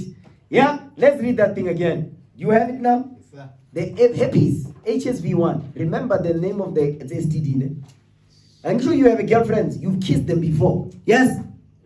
Okay. One girl when you were saying no. You never done it. Have you ever kissed a girl? It's time to stop that. Now let's see what is the judgment of kissing girl when you are not married. Now read the Bible. Read the article. Come on. HSV1. Go ahead. You can transmit or contact HSV1 or oral herpes through direct contact with the herpes sore. Read. Saliva. What? Saliva. There it is. Saliva. Mati. That's what they call in Zulu, right? Yes. Mati. You kiss the girl, HSV1. And guess what? You can die from this thing. So one day you sleep and you never wake up, HSV1. If you don't stop that girlfriend thing, you'll sleep and never wake up. You understand that, right? Go ahead. Or other bodily secretions during an episode. That episode, we know that episode is the episode. Go ahead. If you are shedding the virus, someone can contract it through direct contact with the site of infection. Go up, scroll up. Examples of direct contact include... Because some young men, they think or no, they say no, we never had sex. But they have oral sex too. Because they think that we don't know. We know you had sex. If it was kissing and other activities of having sex, but not the traditional, you had sex. See, they're looking down. See, you know what I'm talking about, right?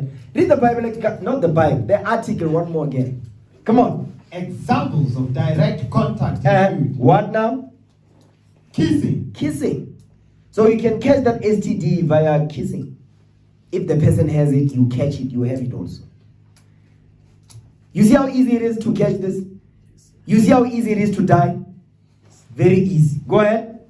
Oral sex. Oral sex too. You understand? Go ahead. Other skin-to-skin contact. Skin-to-skin contact. Hugging. When the person has it, you catch it. Go ahead. In other words, if you touch a partner's cold sore and then touch your own face or genitals shortly afterward, you can contract the virus. How many times do they do that when they be having all these episodes? They do that, man. Because when you're kissing, what happens to your body? Something happens to your body, does it not? It's a yes or no. Don't explain nothing, just say yes or no. When you kiss, nothing happens to your body. How? No, now I know you're lying, man. Something happens to your body. Stand up and answer the question, man. Yes or no? When now we say no, that lying spirit has jumped on you too. When kissing takes place, something happens to your body again. You don't have to tell me what it is, but you and I both know what that is, right? Something happens to your body. And obviously things can escalate. You know what I mean, right? Things can go to other places, right? So, Wamonori is so easy for you to catch a disease and drop dead and die. So this law is going to prevent you from dying. They're going to cause you to live. Do you understand that? Oh, please, have a seat, young man. Have a seat. Have a seat. That's it on that. That's it on that. Hey, what does that say? Put another way. What does it say? Scroll down. Yes. Read it. To put it another way, Read. if someone with a cold sore drank from a glass and immediately handed it to you, and you then put your mouth to the same place on the glass, you could potentially contract herpes. You see how dangerous this is, man? This is dangerous, man. Go ahead. But the chances of that happening are very low. Now Esau's lying. See the white men be lying, man. You know how many times you see about scave? Scave. They smoke from the same plant. They share the same barking, the same stompy. You know that thing smelling? That thing smells from 2 kilometers away, man. Stompy. That thing smells. So if you know the stompy, kitty hunters dry, ne? They share. Yeah, you can catch it too. Because your boy, your friend, your boy, if they say, hey, my dog, you're my boy. You find when you're drinking from the same bottle, he's got herpes. You want to catch you to drink from the same bottle too. That's how serious this is. And that goes for everybody up in here. This is dangerous, man. And that's what the Lord does. These diseases are not written in the Bible. But guess what? The Lord says he's going to judge you with it. If you don't stop doing what you're doing. You understand? Now go back to Ephesians now. Ephesians 6:1. Ephesians chapter 6:1. The book of Ephesians chapter 6 verse 1. Come on. Children, obey your parents in the Lord. Obey your parents in the Lord. Part of you obeying your parents, listen up, young man, listen good, listen good. Part of you obeying your parents in the Lord is what? No girlfriend. Makes sense, right?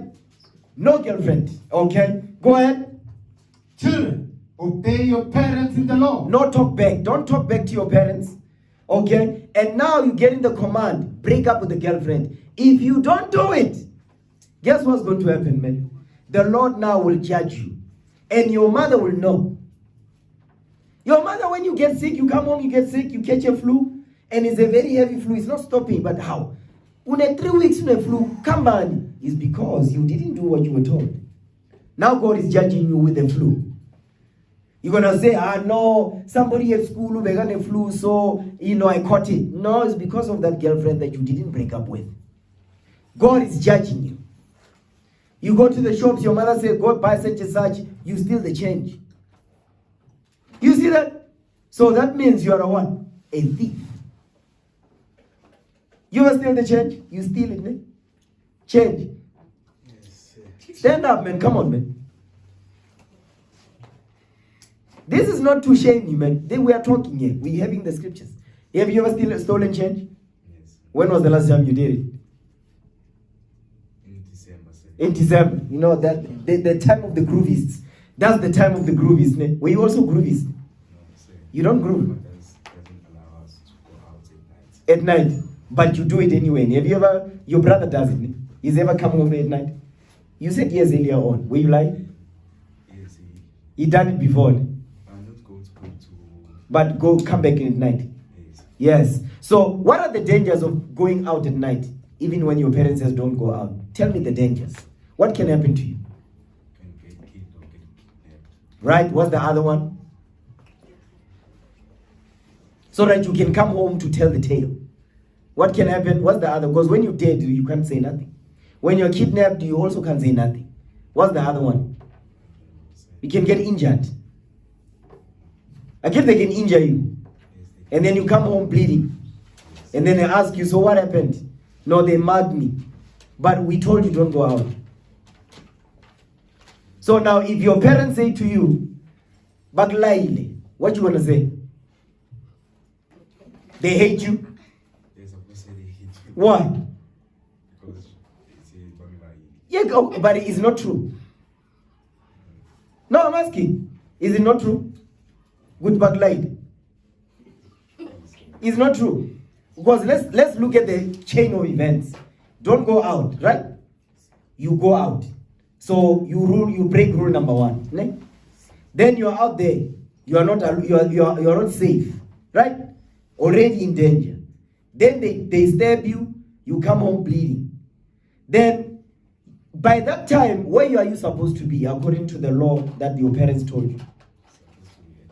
Right. So if you're at home, would that happen to you? Exactly. So when you come home, they say, but lie, are they correct? Yes, they are correct, but lie. So therefore, don't cry to your parents and say, hi, Pella. No, you fix it. You see how this works, ne? When they say about lie, they're teaching you a lesson, but it was a painful one. It could have gotten you killed. So you wanted that to happen to you? Exactly. So likewise with the girlfriend. Have your parents never talked about not having girlfriends? Wait. I don't believe it. Your parents never told you don't have a girlfriend? They did. You see, you're lying. No, have a seat. You stand up, man. Because he's telling the truth now. You see, the truthful spirit has jumped on him. Oh, praises. Give the brother a hand, man. Oh, praise to the Most High. So, your parents have told you, don't jollering. Don't be jollering. It was a commandment they gave you, right? But you still did it anyway. You broke that law. So, if you catch a disease, and then you come home, you know HIV, HSV, gonorrhea, but lied. Is it correct? Yes. Yes. So you must take full responsibility of it. You see what I'm saying? So when they say, your parents say lied, don't get mad. It's called taking responsibility. Do you understand that? So don't be throwing tantrums at your parents. Yes, my parents, they told me good bang lied. Yes, but lied. You catch a HIV, will lie. What were you doing? I'm sure they told you, don't be doing this, but you did it. You see what I'm saying? So it's time to stop. Have a seat. Have a seat, young man. Have a seat. It's time to grow up now. See what I'm saying? It's time, because you're in matric, man. You can't be playing like this. You understand that? Okay. So, Ephesians 6, verse 1 and 2 again. Read that again. The book of Ephesians, chapter 6, verse 1. Go ahead. Children, obey your parents in the Lord. Obey your parents in the Lord. For this is right. For this is right. It's righteous. So it's righteous for you to obey your parents in the Lord. Read. Honor thy father and mother. Honor thy father and thy mother. Read. Which is the first commandment with promise. What is the promise? Of eternal life. You're going to live forever. That's the promise, man. You understand? Go ahead. That it may be well with thee. That it may be well with thee, right? And thou mayest live long on the earth. That you may live long. So, you disrespect your parents, are you going to live long? No. Exactly. Are you going to live long? Exactly. Go ahead. And ye fathers, provoke not your children to wrath. Stop right there. You see this verse right here? This verse, they've been blackmailing us in the Christian church with this verse because they don't understand it. So today we're going to get some understanding. Read the Bible again, verse 4. The book of Ephesians, chapter 6, verse 4. And ye fathers, provoke not your children to wrath. You see, when it says fathers, don't provoke your children to wrath, you know how they taught us in the Christian church? They say fathers must not correct their children because it makes them angry. So it says you cannot always be correcting your children because it makes them angry. Wrong. God says, don't provoke your children to wrath. This wrath right here is talking about the wrath of the Lord. Because if your father don't correct you, God is going to correct you and you're not going to like it. So that's why the parents must correct you so that you don't fall in the wrath of God. Because if you fall in the wrath of God, you are going to die, of course. You understand that, ne? Go ahead. And ye fathers, provoke not your children to wrath. Read. But bring them up in the nature and admonition of the Lord. That's it. That's the answer. Bring your children in the nature and admonition of the Lord. Give me the book of Colossians now. Give me Colossians. Colossians. Yeah, Colossians chapter 3 verse 20. The book of Colossians chapter 3 verse 20. Read. For our conversation. No. Colossians 3 verse 20. Yeah, Colossians 3 verse 20. That's it right there.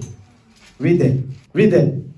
The book of Colossians chapter 3 verse 20. Read. Children, obey your parents in all things. In all things, in the Lord. Come on. For this is well pleasing unto the Lord. Come on. Fathers, provoke not your children to anger. Don't provoke your children to anger. When it says don't provoke your children to anger, meaning don't don't allow your children to continue to do evil, because the anger of the Lord will come upon them. Now God is going to truly judge you now. You understand? Go ahead. Lest they be discouraged. They be discouraged, meaning what? They're going to sin. And when they sin, the Lord will judge them. Understand that? Okay? Now, watch this. Go back to Proverbs now. Go back to Proverbs, man. Proverbs 4 verse 1. The book of Proverbs, chapter 4, verse 1. Read. Hear, ye children, the instruction of a father. You see that? Listen to your fathers. Children, listen to your fathers. Because another thing also must remember, your father is not going to talk to you the same way your mother will talk to you. Your father will talk to you with what? He's not going to play with you. Your mother, the way they talk to you, they are soft and all that. That's why many of the times you run to your mother. Ne? Because your mother talks to you soft. You don't go to your father because your father will correct you. Not only that, but your father can beat you up. You understand? So because that's how the fathers are. Fathers, that's how they talk to their sons. They don't play with them. You understand that, right? So when your father talks to you, don't be Colossi. Because if your father doesn't kill you, the Lord will do it. Do you understand that? Because back in the day, that's what we did. My child does evil, they say, Vimba, stone him. Then you dead. Now the Lord is the one that's going to Vimba you and kill you. You understand? Read. The book of Proverbs, chapter 4, verse 1. Go ahead. Hear, ye children, the instructions of a father. The instructions of a father. Come on. And attend to no understanding. Read. For I give you good doctrine. Come on. Forsake ye not my law. Forsake ye not my law. Read. For I was my father's son, tender and only beloved in the sight of my mother. Go ahead. He taught me also. Read. He said unto me, let thine heart retain my ways. Go ahead. And keep my commandments and live. Keep my commandments and live. So you keep the commandments of the Lord, you're going to live. So if you want to live long, obey your parents. Don't lie. Don't steal money out of your parents' wallet. Again, don't be doing those things, man. Don't take the money that your father and your mother give you, you give and you go and spend it with your girlfriend. That's disrespectful, man. Because you see your father and sure he's working hard. You see your mother is working hard, right? So when you see all this, you take that last money that your mother is giving you, your father is giving you, you go and spend it with your girlfriend. Does that seem right to you? No, it doesn't. So every money that you have, where does it come from? Your parents, right? Yes. So when you take that money, you take your girlfriend out, you go to movies. You see how that's disrespectful. So when your parents know about that, because let's say, I'm giving an example. Let's say your parents actually don't know which one you have a girlfriend. Then you take the girlfriend out. Then there's an accident. Then the girlfriend dies in the accident when you live. And you're not even injured. I'm sure you're in an Uber. You Uber at Pella. I'm sure you have a smartphone. You decided to Uber, you take the girlfriend out, there's an accident on the way. So now your parents find out that when you were in an accident, where were you going? Who were you with? No, I was with this girl, Uban. No, that's my girlfriend. So you have a girlfriend. Now she's dead. Because you don't think about this thing, because you don't think. I'm sure you're still young. So the sister dies, what you gonna do? Or she gets injured, she's crippled, now she can't walk. She has to be on a wheelchair. What you gonna do? You see, you're not thinking about these things, man. You need to think about these things because these things can happen. And when they do, that's when your parents will discover, oh, Pelapena, you have a girlfriend. Now, now there she is in an accident now. What you gonna do? Now everybody in the community will know, this is what you've done. So now that you are in grade 12, you need to be responsible, man. Because right now you are irresponsible, and understand, because you don't have this. We are feeding you the laws of God now. Okay, go ahead. Get wisdom. Get understanding. Go ahead. And forget it not. neither decline from the words of my mouth. Now watch this. Give me Proverbs 19 verse 18. Watch what the Bible is saying here. The book of Proverbs, chapter 19, verse 18. Go ahead. Chasten thy son. Correct your son. No, time out. Chasten thy son. There's no time out in the Bible. There's no such thing as detention in the Bible. There says chastise thy son. Go ahead. Chasten thy son. Read. While there is hope. Well, there's hope. Come on. And let not thy soul spare for his crying. You see that? He says, even when your child is crying, when you correct them, the Lord says, don't stop. Don't let their crying stop you from beating them up. The Lord says, correct them well, especially when they cry. He says, smack them. You understand? Because them crying, they want you to stop. I'm sure when you cry, you want your mother to stop. That's why you cry. So God says, your mother mustn't stop. She must continue. Because you are trying to manipulate her. You are trying to make it to stop smacking you, because tomorrow you're going to do the same thing. I'm sure if they stop, they don't smack you today, Xasa, you'll repeat. Exactly. But when you get smacked, Xasa, you'll think about it before you do it again. Read again. The book of Proverbs, chapter 19, verse 18. Go ahead. Chasten thy son. Chastise the son. While there is hope. While there's hope. Come on. And let not thy soul spare for his crying. It says, don't spare his soul when he cries, because he's trying to manipulate you. Proverbs 29. Proverbs 29 verse 15. Watch this.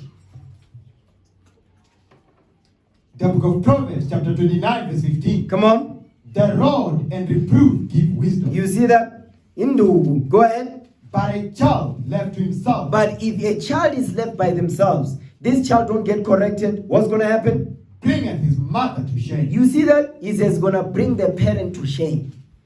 So if you disrespect your parents and they don't correct you, you're going to uzovashaza. That's what the Bible is saying. Read again. Verse 15 again. The book of Proverbs, chapter 29, verse 15. Go ahead. The rod and reproof give wisdom. Read. But a child left to himself bringeth his mother to shame. Verse 17 now, come on. Verse 17. Correct thy son. No, give him a timeout. Correct thy son. Correct thy son. No, detention. Correct thy son. Correct your son. Come on. And he shall give thee rest. And he's going to give you rest. Go ahead. Yea, he shall give delight unto thy soul. He will give delight unto thy soul. That's what the Bible is saying. Let's go to the book of Ecclesiastes, man. Sirach chapter 3. No, Sirach 30. That's the one I want. Sirach 30. Let's start there. We're still dealing with obeying your parents, man. Okay? Read the Sirach 30 verse 1. The book of Ecclesiastes, chapter 30, verse 1. Come on. He that loveth his son causeth him up to feel the rod. So God says for parents, because I'm a parent, I've got children. There's parents have been here also. He's got a son. He's sitting over there. So that's his son right there. These are my daughters that you see here. So read again. Read that verse again. The book of Ecclesiastes, chapter 30, verse 1. Watch this. He that loveth his son God says if you love your child, what must you do? causeth him up to feel the rod. He says you're gonna smack him often. If you love them. If your parents love you, they must correct you all the time. All the time. You understand? Especially when you colosa, they must correct you even more. And if you colosa more, when you think you are grown, they must kick you out of the house. Yes. And say, you're not going to come back here. Go sleep in the street or something. If you die, we don't care. That's how parents must be. So that their child will not manipulate them. Because children oppress their parents. You see it, man. I'm a parent. We know this. Children oppress their parents, man. Go ahead. That he may have joy of him in the end. Read. He that chasteneth his son shall have joy in him. You see that if you correct your son, you're going to have joy in them. Read. And shall rejoice of him among his acquaintance. Read. Watch this. He that teacheth his son. Because that's the job of the fathers. The job of the fathers is to teach their sons. The job of the mothers is to set an example for their daughters. Read. He that teacheth his son. Go ahead. Grieveth the enemy. They grieve the enemy. Because the reason why you see the other nations, they are able to teach their children, because they know we don't teach ours. And they corrupt ours with television and TikTok and social media. Read. And before his friends he shall rejoice of him. Go ahead. Though his father died, yet he is as though he were not dead. Because guess what? You're going to do what your father did to follow the commandments, to be honorable in the sight of the Lord. Read. For he has left one behind him that is like himself. You see that thing? Now watch this. Jump down to verse 8. The book of Ecclesiasticus chapter 30 verse 8. Yeah, no, read verse 7. Here's the thing. Go ahead. The book of Ecclesiasticus chapter 30 verse 7. Watch this. He that maketh too much of his son. Stop. You see, this is the sickness we have in our nation, right here. When you make too much of your children, meaning your child can never do wrong. You ever hear those parents? When the next door neighbor says, but mtanako yaziwenza so, yeah, bad. Hi, mtanami, hi, no, not my son. You see, the Lord says you're making too much of your son. Read. He that maketh too much of his son, Read. shall bind up his wound. Because every time when you hear mtanako wenza so and so, you must be the one now to go and stand up for them. Every wrong they do, you must pay for it. That's what God is saying. Read. And his bowels will be troubled at every cry. Meaning every time when you cry, your child does wrong. I'm sure you never taught your child to do right. Whenever they do wrong, you have to be there. Read. And horse not broken becometh headstrong. So a horse okay. If he's what now?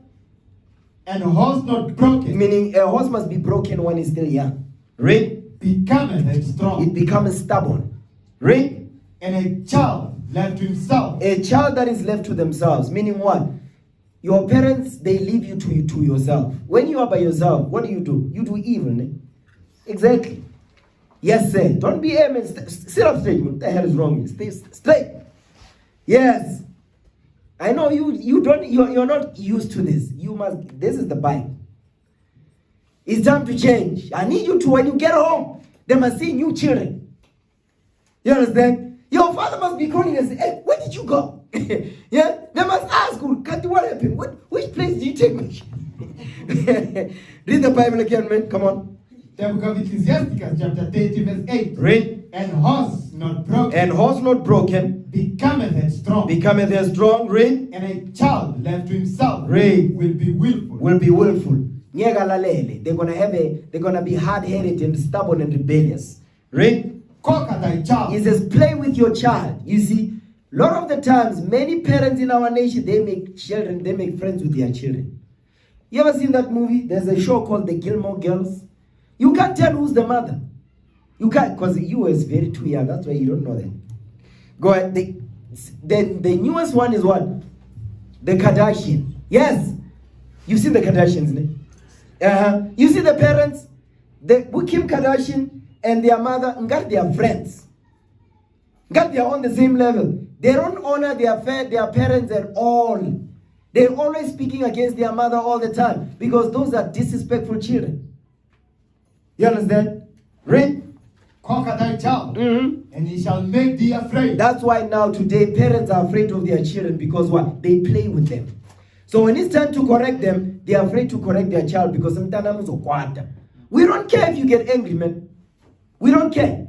Read. Play with him. Play with him. It says, play with him. Go ahead. And he will bring thee to heaviness. He will bring you to heaviness. Now, you are even, like, you don't even want to talk to your child. When they do, that's why a lot of parents, first thing in the morning, it says, because they don't want to deal with their kids. You understand? Read. Laugh not with him. Don't laugh with your children like that. Go ahead. Lest thou have sorrow with him. Because when they do wrong, you're going to say, oh, mtanami, yo, une STD. Yeah, but what were you doing? I'm sure when you are old, ne? You are a man when you have a girlfriend. Utati maliami, unigaza bantomazana. When you catch a STD, they must say, yabaklai. Urait, ureche. Go ahead. And lest thou gnash thy teeth in the end. You're going to say, That's what you're going to say. Go ahead. Give him no liberty in his youth. Exactly. When you wake up in the morning, then you mustn't wake up and you're busy with your phone the whole day. Now, young man, you have a phone? Stand up. I'm doing some investigations. What you doing with that phone of yours, man? When you wake up in the morning, how often? Well, is it a smartphone? It's smart, ne? Nice. Smartphone. So, tell me. The chores in the house, do you do them?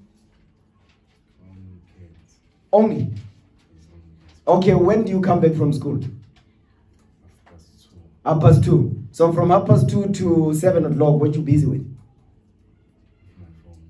With your phone. You see? You see where the play. Now read this. Keep standing. Read the Bible again. The book of Ecclesiastes, chapter 30, verse 11. Watch this. Give him no liberty in his youth. So, mom, he must not have liberty with his phone in his. When he come home, in fact, when you're at school, you must not be having your phone, man. You take your phone to school with. It's at home.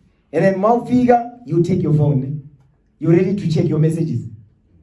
Right? Speak louder, man. Right? Okay, so do you have a jar? Is there space for a jar where you can do chores like physical things like fixing up the roof is leaking and you do all that? You don't have none of that? You don't? Oh, that's nice. Okay, but you do have the Bible now, right? You can go over this. You have a timetable for your schoolwork? Or do you do it only before you write the exams? Before the exams? Or you have it throughout the year? Okay, do you have a timetable, yes or no? Right now, do you have one? Okay, so how is it that you have a timetable but from 2:30 to 7 you're on your phone? So when do you apply the timetable? Never. Ne? You're only going to start studying when it's time to write an exam or a test. So when do you use the timetable? When I'm bored. I understand. No, don't be laughing at your brother, man. So when you're bored, right? So now, here, that timetable is to replace the boredom. You understand? I agree you made a timetable. Why did you make it? Not fully called. No, I'm saying, but why did you create the timetable? What for? What was the purpose of the timetable? To do what with it? So I can gain more information. With your studies, ne? Okay. So, but you are not applying the timetable that you made, ne? You see that, right? So that means that, are you a man of your word? Because it's your word on the timetable, is it not? It is. Right, but you're not following your own word that you put on the timetable. What is called being irresponsible. You understand that? So for you to be responsible, what must you do? Or with the timetable? You must follow it, right? Meaning every day. Every day when you come back from school, you go over the timetable, okay, I'm going to be doing science if you're doing science, I'm going to do maths if you're doing maths, things like that, right? So you must sit down and study. You and your brother are doing the same subjects? Yes, Right, that's even better. Because when both of you come back, you see what you do? You sit down, you go over your studies. You do your mathematics if that's math, you do your accounting if you're doing accounting, so on and so forth. And then when it's 7 o'clock, you stop. You understand? And when you stop, you don't pick up the phone. You open the Bible and go over your chapters to learn. You see how that's done? Okay, have a seat. Okay, come on. Read verse 11 again. The book of Ecclesiastes, chapter 30, verse 11. Read. Give him no liberty in his youth. So in your youth, when you come back from school, use your time wisely. Don't think, no, you're not. You're in grade 12 now. You can't be playing games, man. Yeah, both of you are in grade 12. You're supposed to encourage one another, actually. Work together. Study together. You understand? Spend more time together in your studies. Okay, read. Give him no liberty in his youth. Go ahead. And wink not at his follies. And don't wink at his follies. So meaning what? When your child does wrong, don't clag an eye. You chastise him. When he gets hurt while he's doing evil, when's that? It must not be, oh, sorry, my boy. No. Who sent you to do that thing? That must be the response. So you learn. Read. Bow down his neck while he is young. Because you are still young. Go ahead. And beat him on the side while he's a child. You're no longer a child like that. So your mother cannot beat you on the side anymore. You understand that, right? And now you're even taller than your mother. Because your mother, if you are his age, yeah, of course he can smack. But when you are old now, is your mother going to be doing this to you anymore? No. So your father also, when your father, because now, if your father has to chastise you, you know it's a war, Muslim. You understand? He can limaz you he can be really go bad. You understand that, right? So now, the people that are going to correct you harshly is the streets, because they will. You check? The streets will correct you and it won't be nice. Okay, go ahead. Lest ye wax stubborn, Because you're going to be stubborn. Read. and be disobedient unto thee, Read. and so bring sorrow to thine heart. Come on. Chastise thy son, Correct your son. That's the law for the parents. Because we parents have been here. Read. and hold him to labor, And do what now? and hold him to labor, No, give him a smartphone. and hold him to labor. You see? You don't deserve to have that smartphone. Not right now. Do you think you deserve a smartphone? Yeah. You see that thing? You don't. But you have one now. You see, when I was your age, I didn't even know what that thing was, man. A smartphone. The phone is so smart, man. You don't even use it the way it's supposed to be used. It's smart, though. Go ahead.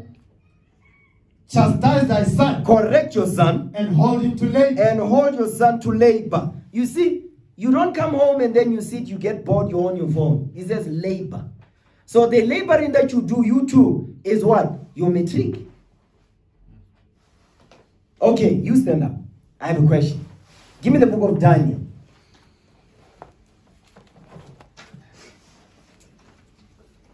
So which subjects are you doing? Are you doing accounting or science? Technical, sir. Technical. Yes. Which one is that? You see, it's been a very long time, so explain it to me. Technical means what?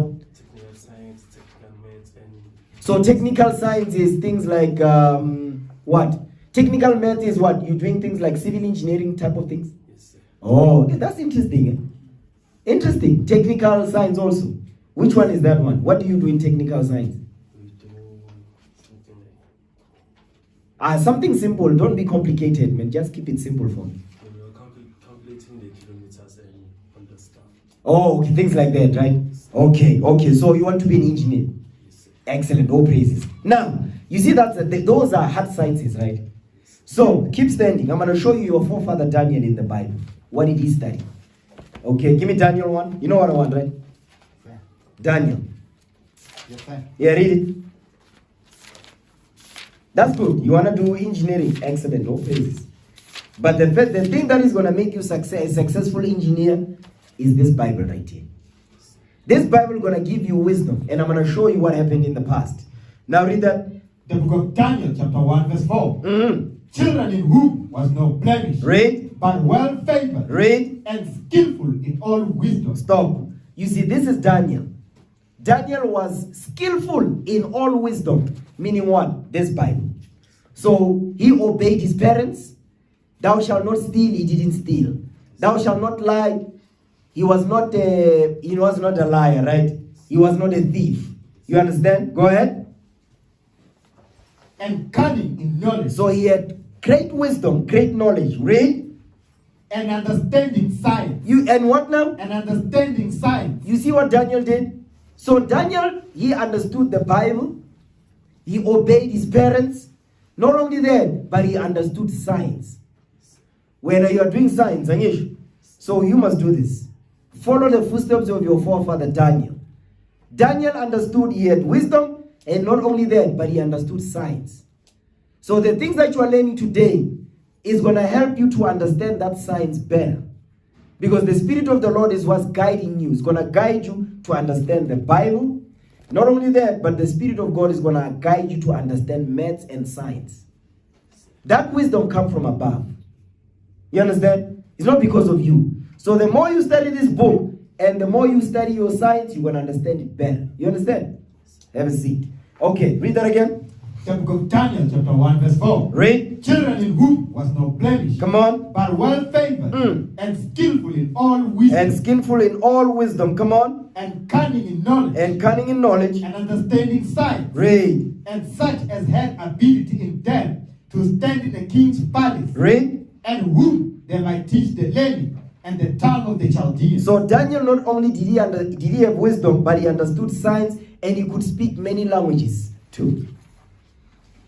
This is your forefather, by the way, Daniel the prophet. You understand? So the same wisdom he had, you can have it also. But you just have to do this. Obey your parents. You understand that? And study this book. You want to get better at your reading skills and your reading level? Guess what you must do? Give me Deuteronomy 6. Actually, you know what? Give me 2 Timothy. Let's get there.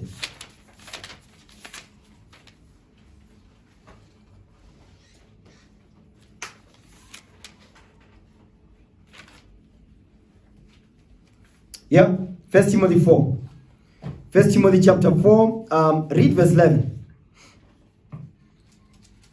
First book of Timothy, chapter 4, verse 11. What's this? These things command and teach. Let no man despise thy youth. It says, let no man despise thy youth. Because you are a youth. You understand? So today, the youth, they say youth is unemployed. Youth is, the youth is no longer the future. You see the youth, how it is, ne? It's bad, right?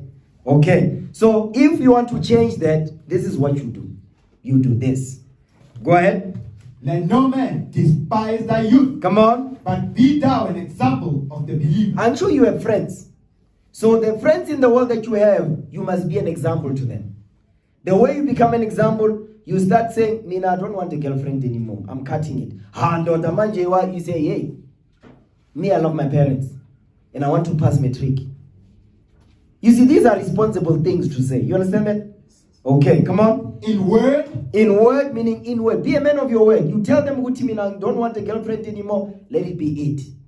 If you want to be my friend like that, I don't want to see no girlfriend. If we come in together, are they also doing science? Oh, that's even better. So you see how you come together? You use the Bible and you use those books, your science and technical maths, you study together. You understand? Then you have more knowledge. Read. In conversation. In conversation, meaning the things you talk about. Don't be talking about girlfriends, man. When they talk about girlfriends, mention HSV1. They say you're going to get sick.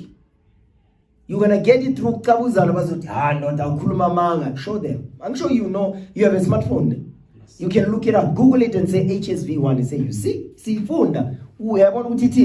Exactly. Go ahead. In charity. In charity, go ahead. In spirit. Read. In faith. In purity. Read. Till I come. Give attendance to reading. You say you must spend time in reading. That's the law. It's a commandment. Give attendance to reading. Go ahead. To exhortation. To exhortation. Read. To doctrine. Come on. Neglect not the gift that is in thee, which was given thee by prophecy. Go ahead. With the laying of on the hands of the presbytery. Okay, that's it on that. That's it on that. Jump down to verse 16. First book of Timothy, chapter 4, verse 16. Come on. Take heed unto thyself and unto the doctrine. Continue in them. For in doing this, thou shalt both save thyself and them that hear thee. You see that thing? Now watch this. Give me 2 Timothy 3, verse 16. Read that. 2 Timothy 3:16. Second book of Timothy, chapter 3, verse 16. Come on. All scripture is given by inspiration of God. Read. And is profitable for doctrine. Go, hold that. Give me that in Proverbs 4, verse 2. Let's see what is the doctrine. The scriptures, they will teach you doctrine. They will teach you law. The Bible is the book of laws and commandments. When your parents give you a command, it's not a suggestion. It means it's a command. They are commanding you. So when they command you to do something, do it. Yes, ma'am. Yes, sir. No, ma'am. No, ma'am. Yes, ma'am. That's it. Go ahead. The book of Proverbs, chapter 4, verse 2. Read. For I give you good doctrine. I give you good doctrine. Come on. Forsake ye not my law. Don't forsake the laws of God. That's the doctrine. Go back to 2 Timothy, chapter 3, verse 16. Second book of Timothy, chapter 3, verse 16. Read. All scripture is given by inspiration of God. Go ahead. And is profitable for doctrine. Read. For reproof. For correction. For instruction in righteousness. Watch this. That the man of God may be perfect. Go ahead. Through furnished unto all good works. Now watch this. Now I'm going to show you something. Give me Psalm 78 now. Psalm 78. Because part of the reason why, go back to Ecclesiastes 12 and 1. I'm going to go to Psalms in a minute. I'm going to show you why King Solomon said what he said here. Okay? Because the thing that we have forgotten is what? We've forgotten to do the job as parents. We forgot this. You understand? Read that. Ecclesiastes 12 and 1. The book of Ecclesiastes, chapter 12, verse 1. Go ahead. Remember now thy creator in the days of thy youth. Remember now your creator in the days of your youth. When you are still young, youth. Go ahead. While the evil days come not, While the evil days come not, come on. nor the years draw nigh. When thou shalt say, I have no pleasure in them. You see that thing? So the only way for you to remember your Creator, your parents must teach you the laws of God. You understand that? Okay. Give me that in Psalms. Psalm 78. The book of Psalms 78. Psalm 78. Okay. Start of verse 5. You know what? Start of verse 1. Let's start there. The book of Psalms, chapter 78, verse 1. Read. Give ear, O my people, to my law. To my what? To my law. Read. Incline your ears to the words of my mouth. Because the laws of God is the words of the Lord's mouth. Okay, go ahead. I will open my mouth in a parable. I will utter dark sayings of old. Read. Which we have heard and known, and our fathers have told us. And our what? And our fathers have told us. So our fathers, the job of the fathers is to teach the nation.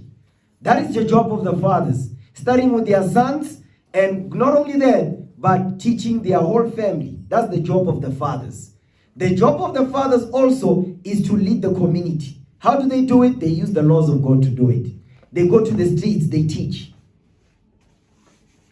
Okay, come on. We will not hide them from their children. So as fathers, we are supposed to not hide the laws of God from our children. That's why now the Lord says, remember now thy Creator in the days of your youth. Because that's the job of the fathers, to bring to the children's remembrance the laws of God. Read. Showing to the generation to come the praises of the Lord. So it's the job of the fathers to do that. Come on. And his strength and his wonderful works that he has done. I'm going to give you an example of that. Go back, give me Exodus now. I have not forgotten where I wanted to go, but let's go to Exodus now. Exodus. It says, when your children ask you in the last days, what meaneth thee by this? This is what you must tell them. Give me that in Exodus 13, read verse 8. Exodus 13, verse 8. Read that. The book of Exodus, chapter 13, verse 8. Read. And thou shalt show thy son in that day. saying, So this is regarding the Passover as an example, which is upcoming. Not Easter, the Passover, 7 days celebration. Okay, go ahead. This is done because of that which the Lord did unto me when I came forth out of Egypt. Read. And it shall be for a sign unto thee upon thine hand, and for a memorial between thine eyes, that the Lord's law may be in thy mouth. Read. For with a strong hand hath the Lord brought thee out of Egypt. Come on. Thou shalt therefore keep this ordinance in its season from year to year. So this law, the Lord says you must make sure your children know about. Because, let me ask you a question. Yeah, you young men, stand up.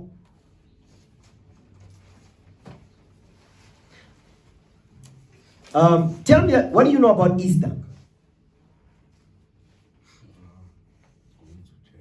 Okay, so do you know what it's about? What is Easter about? What do they do on Easter? How do you know it's Easter? Like on TV, what do you see? Adverts on TV. What advert? In the adverts, what do they see? What's in the adverts? They show Easter bunnies. Easter bunnies, right? What else? And eggs, right? What else do they show? And that's all. Okay, so tell me, a bunny, what type of animal is it? Rabbit. It's a rabbit, right? Because it's a reptile. So reptiles and mammals, right? What is a mammal? Is a rabbit rabbit, does it fall under reptile or mammal? Mammals. Why do you say that? Because a rabbit is not a contrary animal. Oh, praises. That's some good stuff. See, educated. Now, the rabbit. Tell me how rabbit has. How do we get to have multiple rabbits on this earth? We lay eggs. What? Mammals. Mammal, does a mammal lay eggs? No, right? Okay, so a mammal, what does it do? They fall pregnant. Right, like a goat. Right? So, when you see on TV, you know, you have this knowledge, right? That I just asked you about. That mammals don't lay eggs again. They fall pregnant. Now, let's go back to the advent. Tell me about the advent of Easter. Easter bunnies bouncing around. With what? And what else do they show? Eggs. Eggs. So, you thought rabbit did what? Right, but what you just told me, do they lay eggs? So what is that what you see on TV? Is it the truth or a lie? Lie. So, but now you see you have this knowledge. You see what I'm saying? Because you go to school again. Right, so is the thing that's going to give you the wisdom to see these things, to question them, the only thing that's going to help you is this Bible. That's why now, you can now know what but a bunny doesn't lay eggs. But on TV, they show a bunny with eggs. Now you think what a bunny lays eggs, but according to what you learn in school, does it lay eggs? No. So you see, Wuti, that's wrong. You see what I'm saying? So what do you need? That's called what? Common what?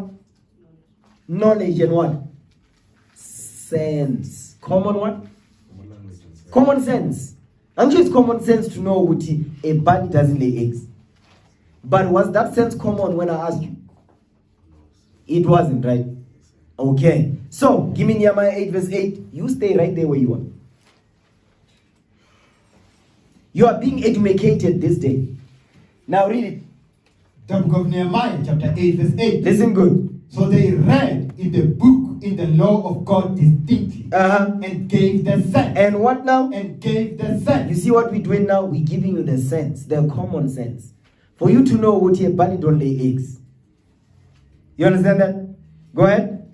And cause them to understand the reading. Now we're causing you to understand the reading. You understand that? Have a seat. Now, the reason why I'm going over this is because in Exodus, the 13th chapter, they talk about the Passover. Not Easter, the Passover. The Passover is when God delivered us out of Egypt because we were slaves. You understand? Do you know about June 16? Stand up. I'm going to ask you about June 16. So, what do you know about June 16? It's what day? June 16, I know about. But he is... Guys killing people. yes, and then it's what? A youth day. Yes, youth day. So, on youth day, what does the youth do? Bainzan on June 16. When's one? No, I'm saying today. The youth Bainzan in Namhlanje. How do they celebrate it? What else are they doing? Yeah, outside, besides wearing uniforms, what do they do also? They drink, they party, they smoke happily. Am I wrong? Yes. So Wabonuguti, the youth is destroyed. Because on Youth Day, there is the youth doing what the youth of June 16, 1976 was doing? No. They are not. You understand that? So the thing I want to show you is that youth is important to, is not just important to you, but it's important to the Lord, your youth. But your youth, the only way your youth will develop is through this Bible right here. That's how you become a man, from a boy to a man, from a youth into a man. You use the Bible. June 16 is not going to do that for you. You understand? So on June 16, you know what needs to happen? You need to be teaching the youth on June 16. Because you know when we go on June 16? We are in Soweto. We teach the Bible to show our people what the youth was doing. So on June 16, I don't want to be teaching on June 16. When we go to war, you must be teaching. Because you are a youth. And teach the youth. You see how this works? So now that means when you are here, you learn. You learn you learn this Bible, you learn your history, you understand what happened to your people in the past. When we hit the streets, we go to Soweto on June 16, this coming June 16, I'm not going to be teaching, you teach. You see what it means? That's how you build your nation. You become, you don't want to do that? You're going to do that. Oh, praises. Have a seat. Oh, give the young man a hand, man. Oh, praise to the Most High. Have a seat, have a seat. You understand? I want to see you on the streets teaching, man. I want to see you raising up your nation, man. I want to see that thing. Now, what verse we at? Exodus. We're in Exodus, no? Exodus 13, sir. Right. Okay. In Psalm 78, sir. Yes. Now, jump down to Exodus 13, read verse 14 now. Yes, sir. The book of Exodus, chapter 13, verse 14. Watch this. And it shall be when thy son asketh thee in time to come. When your son asks you, why do you celebrate the Passover and not Easter? This is what we must tell you. Go ahead. Say, what is this that thou say unto him? That thou say unto him, by strength of hand the Lord brought us out from Egypt, from the house of bondage. Read. And it came to pass, when Pharaoh would hardly let us go, that the Lord slew all the firstborn in the land of Egypt, both the firstborn of men and the firstborn of beasts. Therefore I sacrifice to the Lord all that openeth the matrix, being males, but all the firstborn of my children I redeem. You see, the Lord redeemed us out of Egypt. Now, let me ask you a question, because you got some correction about how you must behave. Now let me ask you a question now. You stand up. Actually, you know what? You stand up. You stand up. Let me ask you, what is the color of Jesus Christ? Black. How do you know? From the Bible. Which verse? So I don't know the verse. Okay. Young man, stand up.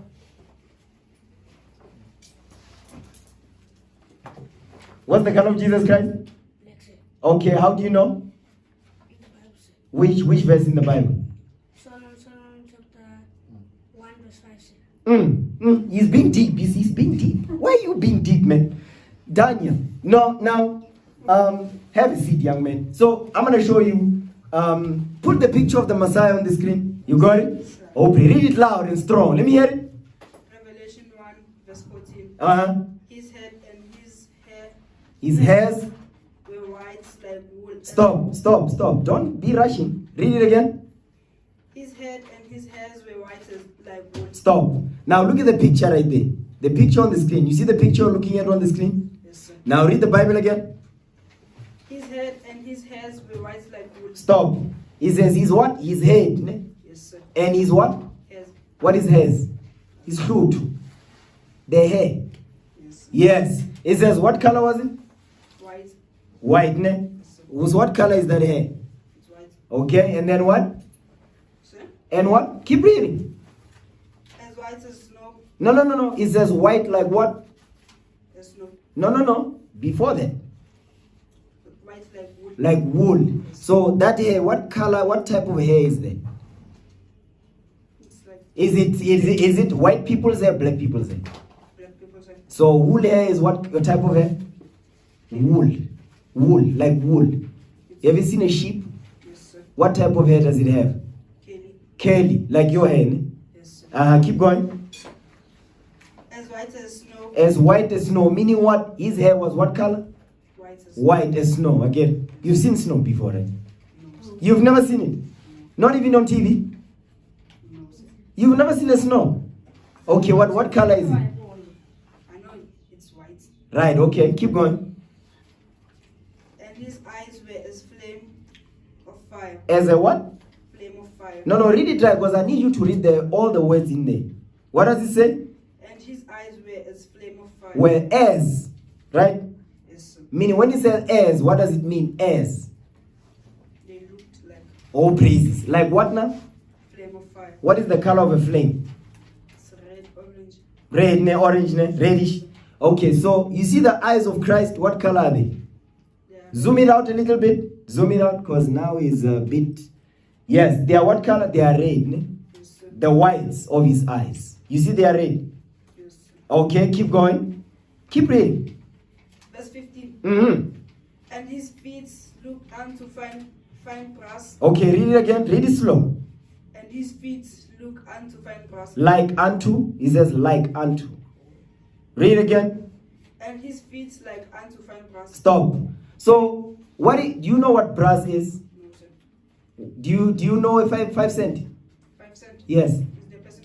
No, 5 cent. Pay attention, man. 5 cent. I know you are too clever. He's too clever. 5 cent. What color is 5 cent? It's brown. It's brown. It's bronze. Look at that on the screen. Yeah. It's okay, I see. You see what the color of 5 cent? That's the color of 5 cent. You see that, right? Yes. Okay, keep reading. Read the verse again. That part right there that you just read. And his feet like unto fine brass. Go ahead. As if they burned in A furnace. So, a furnace is a fire. So, when you take the 5 cent, you burn it. What color will it be? I've never burned a 5 cent. Okay, but now I want you to think. What grade are you in? 9. Yes, sir. Okay, so when you burn anything, what color does it turn?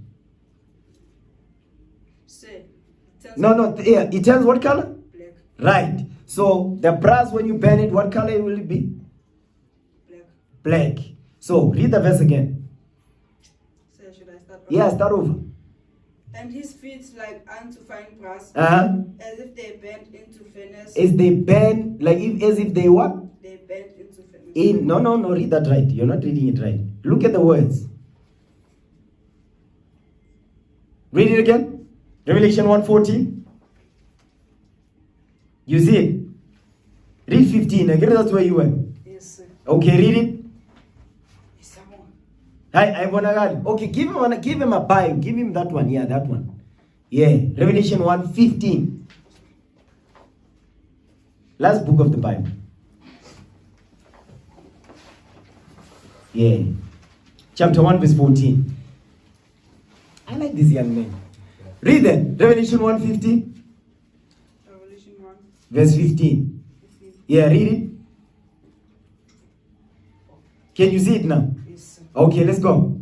And his feet like unto fine brass, Mm-hmm. as if they were bent into a. Bent in a furnace. Yes, sir. Okay, keep going. It says as if they what? Bent in a furnace. Stop. So when look at the feet now. Look at the feet on the screen. You see those feet? Yes. They look like brass. So when you bend them, what color would they turn? Black. Now look at the man on the left. You see the picture? On the picture. You see his feet is black. Ne? Yes, sir. They say Jesus Christ was so black like he burned in a furnace. That's how black he was. You see that, right? Can I ask a question? Yeah, of course. So why on TV is Jesus Christ the white man? Because they are lying to you. It's a lie. So they are spoon feeding us lies. Yes. Exactly. Give this young man a hand, man. I like this young man. Oh, praise. So they are spoon feeding you lies. That's what they are doing. You understand? So, but now, according to the Bible, what color is Jesus Christ now? Black. So now you can prove it. I agree you didn't know where to go. Now you know, right? Yes. What's the verse? Revelation chapter 1 verse 15. 14 and what? 15. 14 and 15. Yes. Now go to Daniel. Brother Nahum, get me Daniel 7 and 9. Yes, sir. Okay, oh, please. Now, are you in Daniel?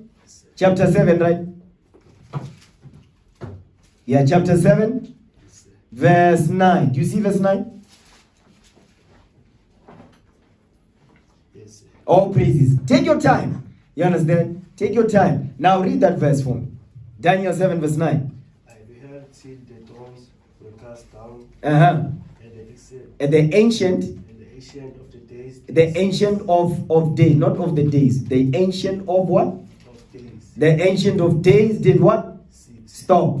So the ancient of days is God. God is called the ancient of days, meaning he does not have a beginning. Neither does he have an end. He's been here forever. There's no place where you can see it in the Bible where God started on this day, meaning this is where he was born. You'll never find that in the Bible because he's been there forever. Now, say God was sitting. If God is sitting, it means he has a what? A body. I'm sure now you're sitting with your body. Right, ne? So if God was sitting, what does he have? A body. Your body, does it have a color on it? It does, right? Okay, keep reading. Keep reading on that verse. Verse 28 was white as snow. As is what? No, start from the beginning. Read that verse again from the beginning. Verse 9. I beheld till the thrones were cast down, Right? and the ancient of days did sit. Read. And it says what? And the what? Was command was No, you skip something. was the witness to. Yeah, that's it. You're right. Keep going. I beheld till the thrones were cast down, Right? and the ancient of days did sit. Read. Whose Whose garment garment? was white as snow. Stop. So look at the garment he's wearing. Because what we are reading is there on the screen, on the picture. It says his garment, meaning ingubo yakhe, his clothes, was what color? Snow. Was white. White as what? As snow. As snow. Keep going. White as snow, and the hair of his head Mm-hmm. like the pure wool. Stop. So, God has a head. God has a pure woolly hair. What is woolly hair? Your hair. You see, you have woolly hair. But your one is not white, right? Right. But it's woolly hair. Afro. So which people have afro hairs on this earth? White people or black people? No. No. You ever see white people with an afro? I haven't seen them say. No. White people don't have afros, man. They have long hair like a goat. You ever seen imbos? Yes, sir. Yeah. You ever seen imvu? Yes, sir. Do the hairs the same? No, sir. Yeah, okay. Which one has an afro? Which one doesn't? Sir. Right. So black people like imvu. White people like imbos. That's how you separate it. Like that. Simple like that. Imvu, black people. Imbuzi, white people. Simple. And imvu in an afro, yes? Yes. Black people have a what? Like you. Now read the verse again. I did see the thrones were cast down, and the ancient of days did see. Read. One's garment was white as snow, and the hair of his head like his head, like the pure wool. Stop. So what does the Bible tell you there? Would God has a what? Has a white, Has a white and what color? What type of hair does he have? white as snow. Afro. Yes, that means he's got what type of hair? Like yours. I'm sure you're born with two rocky afros. Hey, afro treatment, is it? You're rocking your afro, right? So look at the picture. You see the picture right there? So God has an afro, right? So the people that have afros on this earth is what type of people? Black people, right? So God is what color? Right, like his son, Jesus Christ. You see that, right? So God is a what? He's a black man. God is black. Adam, you know Adam? Adam. Have you ever heard about Adam in the Bible? Yes, Adam and Eve. Yes. So Adam and Eve, they are in the Bible, right? In the beginning of the Bible. Those are back in the day. Okay? Now, go to Genesis chapter 2, verse 7.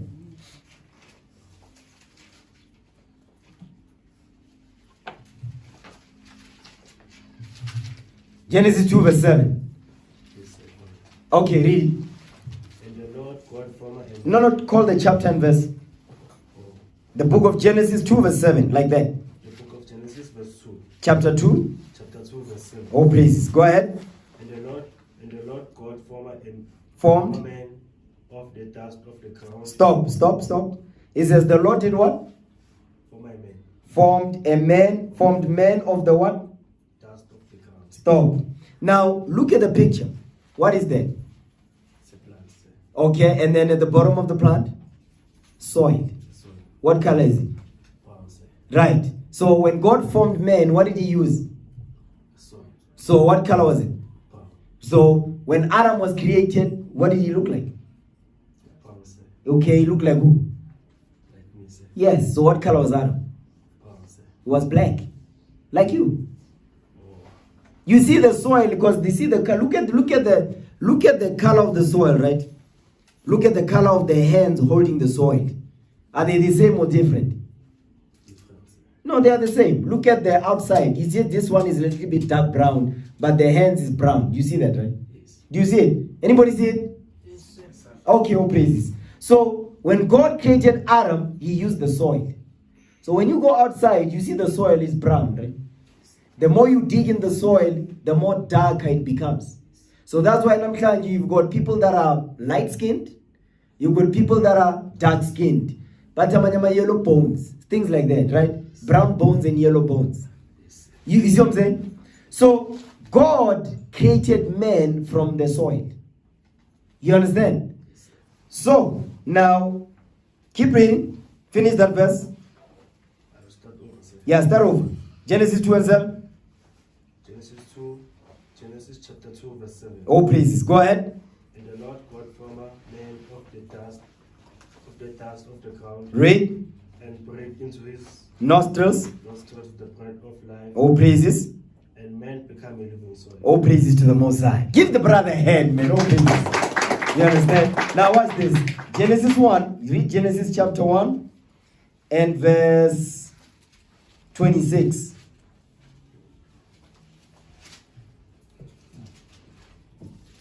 I found it, sir. Oh, please read it. And God said, Call the chapter. Genesis chapter 1, verse 26. Read it. Genesis chapter 1, verse 26. Oh, praises. Come on. And God said, let us make a man. Let us make man in our image. Stop. It says, let us what? Make man In what? image. In our image. In our image. So when God created man, he created Adam with his image, right? Because remember, we read the image of God. You still remember? Yes. Where? Genesis chapter 1, verse 7. No, Daniel. In Daniel. Still remember? Where was he sitting? He was what? Sitting on the throne. Oh, praises. So we read what he was sitting. Aisha. He had an afro. Aisha. But did we get his color? We didn't. But we knew what he had an afro. Aisha.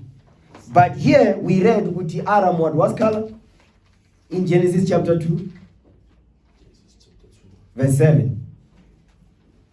Yeah, right there where he was, not far. Genesis chapter 2, verse 7. He created man from the what? From the ground, sir. From the dust, right, of the ground. Dust. Okay, read verse 2, chapter 2, verse 7 again. And the Lord God Formed. formed a man. So let me start with this. So, all praises. Call the chapter and verse. Genesis chapter 2, verse 7. All praises. And the Lord God formed man of the dust of the ground. Stop. Yeah, only that one. That's all we want for now. Genesis 2, verse 7 says, and the Lord God formed man of the what? The dust of the ground, right? Meaning the soil. Anif? Yes. Right. So in Genesis chapter 1, verse 26, read it now. What does it say? Chapter 1, verse 6. Chapter 1, verse 26. And God said, let us make man in our image. Stop. So that means when God created man from the soil, he created him using his what? Image. Right. All praises. So now, what type of image did God have to use the soil? Oh, give the brother a hand, man.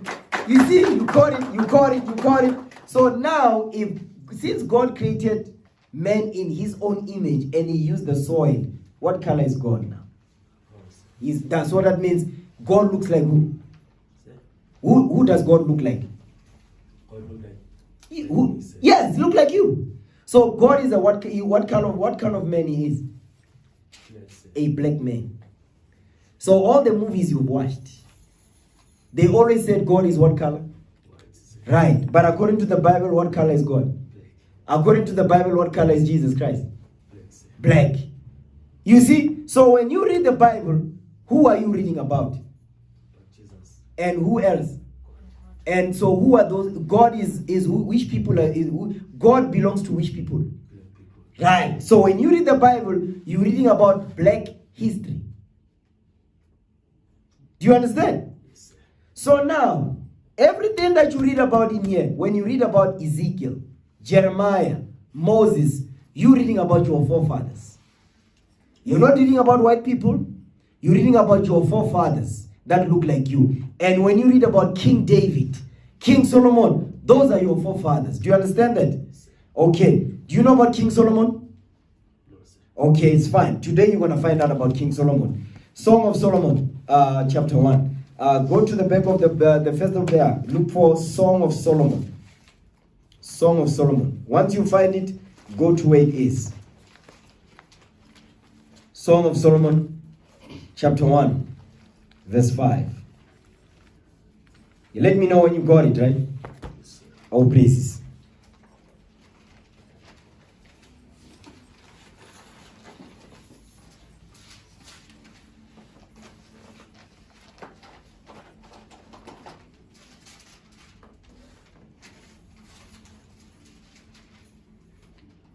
You got it? Take your time. So don't think, Uchi, this is only you. Many of us, when we came in, we didn't even know where to find these books in the Bible. We didn't even know they existed. So don't worry about it. It's a learning process. We all have to start somewhere. So don't be worried. Don't feel ashamed. I cannot find this thing. Don't worry about that. We've all been there. You understand? Okay. So do you find it now? Okay, Song of Solomon chapter 1. Yes. Okay, you got it? Yes. Okay, chapter 1, verse 5. You see it? Yes, sir. Okay, read it. Read it loud, man. Song of Solomon. Song of Solomon. Uh-huh. Chapter 1, verse 5. Read. I am black. Stop. What did he say? I am black. So, what did King Solomon look like? Black, sir. So he looked like you. So he's your forefather. And by the way, King Solomon was the wisest man ever walked on this earth. Ever. So I'm sure when you read, you will think it's white people. Ne? Yes. You think white people are smart. Ne? Did you ever think white people are smart? Okay. Do you think black people are smarter than white people? No, sir. You know why? Because you don't know this history. You don't know who you are in the Bible. So I'm showing you today. Guti, the wisdom that God has, you know who did he give it to? Give me Baruch 3:36. You hold Song of Solomon. I'm going to show you. Baruch chapter 3 verse 36. Let's pour some confidence of the Lord upon you, man. Watch this. I want you to leave here knowing when you go over the signs, remember Daniel. Daniel was new science. Now I can ace this. You get ace. It's nothing. My forefather Daniel did it. And God gave him the wisdom to know how to do this. And now can do it as well. You understand that? Oh, praises. Now read that. The book of Baruch, chapter 3, verse 36. Listen good. He has found out all the way of knowledge. He says, God found out all the way of knowledge. I'm sure you know God, he always like he is infinite. You can't measure it. And he looks like you. He's your father which is in heaven. Read. And I've given it unto Jacob, his So servant. Jacob is our forefather. Jacob had 12 sons. We come from the son who is named Judah. So Jacob had 12 sons, right? Out of the 12 sons, put the sons on the screen, man. The 12 tribes of Israel, put them up on the screen. So Jacob, our forefather, had 12 sons, right? Out of the 12 sons, one of them was Judah. So Tina, black people, we come from the tribe of Judah. The same tribe that Christ come from. You understand? Now, when you look at the screen, zoom out just a bit. Yes. So you see that. You see the first one. What does it say? Judah. And on the right, what does it say? Bantus and what? Negroes. So today, the people that are called Bantus, the people that are called Negroes, you know what the Bible calls them on the left? Judah. So we are the children of Israel from the tribe of what? Judah. Yes. So Israel is a man. Ikamalake. Israel. He had 12 sons, right? In these 12 sons, one of them was who? Judah. Pega. You have 12 tribes of Israel. Ne? You see on the top? It says 12 tribes of Israel, right? You see that, right? You see that, right? So now when it says 12 tribes of Israel, it means 12 sons of Israel. You with me now? Right. So now when you scroll up so you can see his forefathers, man. So you see all those names that you see on the left. Okay, go down. No, up. I wanna start with the first one. Now read the first one. Now read the second one. Benjamin. The third one? Levi. The third one, the fourth one? Ephraim. Okay. And then the next one? Manasseh. Zoom in so the brother can see that, man. Yes. Okay, and then go up. The next one? Simeon. Simeon means Simon. You with me, right? I know these names are complicated. We also didn't know. So don't worry. You will know this. Keep reading. The next one? Zebulon. All praises. The next one? Gad. The next one? Asher. All praises. The third one? The other one? Reuben. The other one? Issachar. All praises. Go ahead. The next one? Naphtali. So these names that you see, these are the names of your forefathers. So these are the sons that Jacob had. So now, you remember when I asked you, I said, during 1976, June 16, what was white people doing? What were they doing? Punishing black people. And they were killing them also, ne? Yes. Right. So when they took us over, they conquered us, they made us slaves, Anisha. Yes. I'm sure we are slaves, man. Yes. So they changed our names. So manje, they no longer call us what? Bantus anymore. I mean, they don't call us Judah anymore. What do they call us now? Yes, the new names. They gave us new names. So now if they call you Bantu, are you going to remember who to and Judah? You're not going to remember, right? So now, the reason why I want you to see this is so that you can remember, Uguti, you are not a Bantu. You are a what? A Jew. You see that, right? And Jews are what color? They are black. Okay, now, where did I want to go? Yeah, have a seat now, have a seat. Open, give the young man a hand, man. Open to the Most High. So, God, we're at camp again now. Give me Baruch 3:36. Baruch 3, verse 36 again. The book of Baruch, chapter 3, verse 36. Read. He has found out all the way of knowledge, and have given it unto Jacob his servant. So now Ngulungulu said he found out ulwazi, the best knowledge, right? He says he gave it to his son, Jacob. Jacob is Israel. Scroll up so you can see the name Israel. Come on. Up. Yes. Zoom it in a little bit. Yeah, I want them to see that. So Israel is Jacob. Pay attention. Israel is Jacob, right? So God says the knowledge, the great knowledge he gave it to who? Jacob. And who's Jacob? He's our father, right? So that means the knowledge that he gave to our father, who did he give it to also? Us. So that means, Uti, white people, are they smarter than us or we smarter than them? Yes, because why? Stand up and answer the question. Now you know. Stand up, come on. Why are we smarter than them? Because what? Because Israel gave information about Jacob. God did what? Did God? To who? Jacob. And Jacob is the what? Give us information to us. Yes. So now, you better than the white man. Don't think the white man is better than you, man. God is telling you that you better. So when you go down there, when you sit down at Engine, you're going over your technical maths and whatnot, you must know who you better than them. Always remember that, man. Even when you go to varsity, you see them there, I'm sure they're going to be there. You must know who they are not better than you, better than them. And I'm going to show you that. Go to Deuteronomy 7 verse 6. Deuteronomy. Go to the beginning pages of the Bible. Deuteronomy chapter 7. Once you find it, I want you to go there. I'm going to show you something about this young man. I'm going to show you. All praise to the Most High. Chapter 7. Yeah, chapter 7. Deuteronomy chapter 7 and verse 6. So once you find it, just let me know. All right? Brother Samuel, I need you to put up a video of one of our recent videos on the streets. So, because I want him to see, when I say you're going to be teaching one day, I want you to see what happens on the streets. I don't know if you've seen it, but it's fine. I'm going to show you. Now, did you find it? Yes. You got it? All praises. Now, I want you to read that. And you remember, I asked you, I said, are white people better than us or we better than them? Now you know what we better than them, right? Right? Chapter 7, sir. Yeah, chapter 7, verse 6. Verse 6. You got it? Yes, sir. Okay, before you read it, remember what was the question? I said, are white people better than us or not? You said they were better. Then we went over the scripture.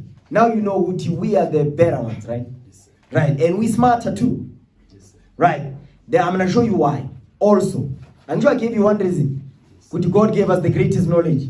There's more. Now read Deuteronomy 7 verse 6. I want you to read it. Deuteronomy chapter 7 verse 6. Yes. For thou, you see, when you see that word, THOU, it means thou, means you. So the word thou, when you see it, means you. Okay, you're gonna get it, don't worry. It's beginning stages. Go ahead. For thou art. The word art means are. When it says for thou art, meaning you are. Yes, so when you see that thou art means you are. You understand, right? Yes, sir. Oh, please. Go ahead. For thou art a holy people Unto the Lord thy God. Thy God, the Lord thy God, hath chosen Has chosen thee. The word thee means you. Again, it says that the Lord thy God has chosen thee, meaning has chosen you. You get it, right? Go ahead. Chosen thee to a special people Unto himself. Stop. So it says, the Lord thy God has chosen thee to be a what? Special. A special people unto himself. So God says we are special to him. That's why we're better than all nations on earth. Indians, Chinese, Japan, we're better than them all. Always remember that, man. Keep going. Above all people that are upon the face of the earth. That's it. You hear what God is saying? God says, are you equal or you are better than everyone? Better than them. So when you see a white man, a Chinese man, God says we're better than them. We're smarter than them. So whenever you are around them, never feel small. Always remember that you are always better than them because God gave us this knowledge. You understand? Oh, praise it to the Most High. Give the young man a hand, man. Oh, praise. Let me show you something about this young man, man. Give me Sirach chapter 11. Sirach chapter 11 verse 12. Have a seat, have a seat. Sirach 11 verse 12. Watch this.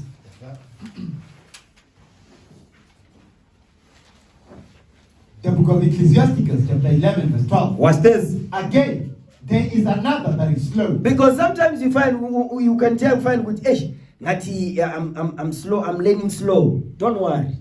Listen to what God is saying. When you find yourself putting at you as learning slow, don't think maybe there's something wrong with me. Nothing wrong with you.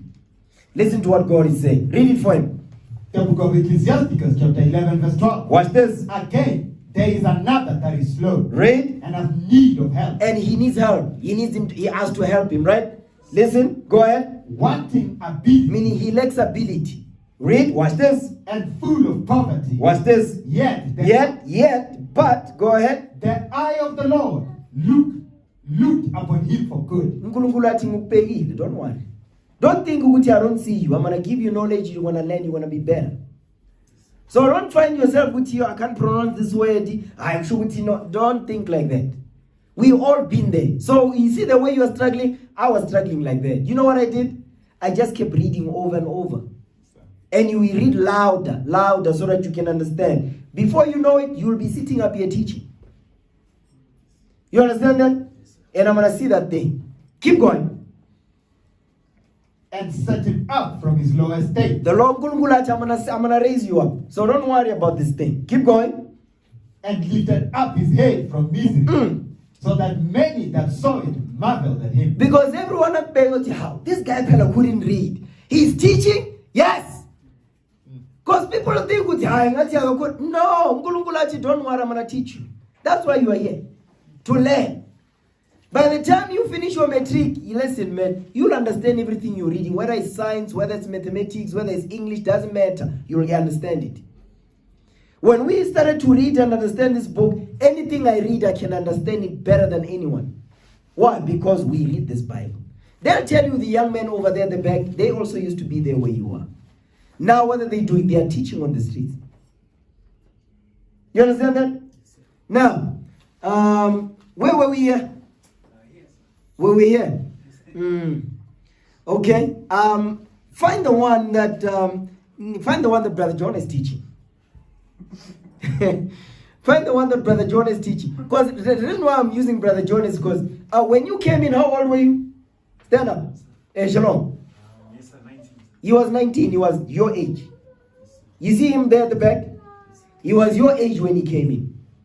He was 19 years old. You know where I met him? In Santon, in the streets, while I was teaching over there. And that's how he came into the truth. That's why you see him over there. He was 19 years old, your exact age when he came in here. Now, play the video where Brother John is teaching on the streets. I'm going to show you that what he went through, you can do it also. You understand that? Okay. When he came, he was very young, your age. Now he's teaching, he can blast on the street. He teach with authority on the streets. But when he came in here, he was afraid to speak like you. But now, you will see him on the streets. He's teaching. So what I'm showing you is, we've all been there. You understand? Okay. Which one is that one? Oh, yes. Now, I want you to see. Okay? You see, he's got a notebook in his hand. He's teaching. Now, wait, before you play it. Now, you see who's reading here? Who's reading? The brother over here. He's the one that's reading. You understand? Each day, you are worshiping the woman. Because who is Valentine's Day for? Valentine's Day, you find black men exhausting their credit cards, exhausting the last money they have, buying roses they don't even afford, trying to celebrate the woman as a boyfriend, not a real man. That's what boyfriends do, and you need to repent. From the top of school. The book of Genesis, chapter 24, verse 67. You see who's teaching here? Brother John over there at the back. Who's reading? Brother Nahum. So what I'm telling you is, he came in your age exactly. You see what he's doing on the streets? He's teaching. So June 16, man, you better be holding the mic. I want to see you out there in the streets and waking up your people and teaching them to repent, to come into this truth, so we can rule the nations on earth. Aren't you tired of staying in the castles? We are poor. We are poor. Are we not poor? We're poor. As a people, are we ruling as a people? Are we ruling? No. So therefore we are what? We're poor. It doesn't matter if you have a BMW, that don't mean nothing. We're poor. I get white people have money. Do we have money like them? No. You know why? Because we broke the laws of this Bible. When we begin to start keeping the laws in this Bible, you know what God is going to do for us? He's going to give us the kingdom. We're going to rule all nations on earth. And we're going to live forever. That wasn't given to anybody on this earth, but it was given to us. You understand that? Oh, praises. Okay, you can take that off the screen. When you want to watch it, go to you have a smartphone. You can go to SOC Pretoria and see what young men of your age, what they were doing. So you can do the same. You understand? Okay. Sheesh. Yeah, we did go on. Eh? Song of Solomon 1 and 5. Read that again for me.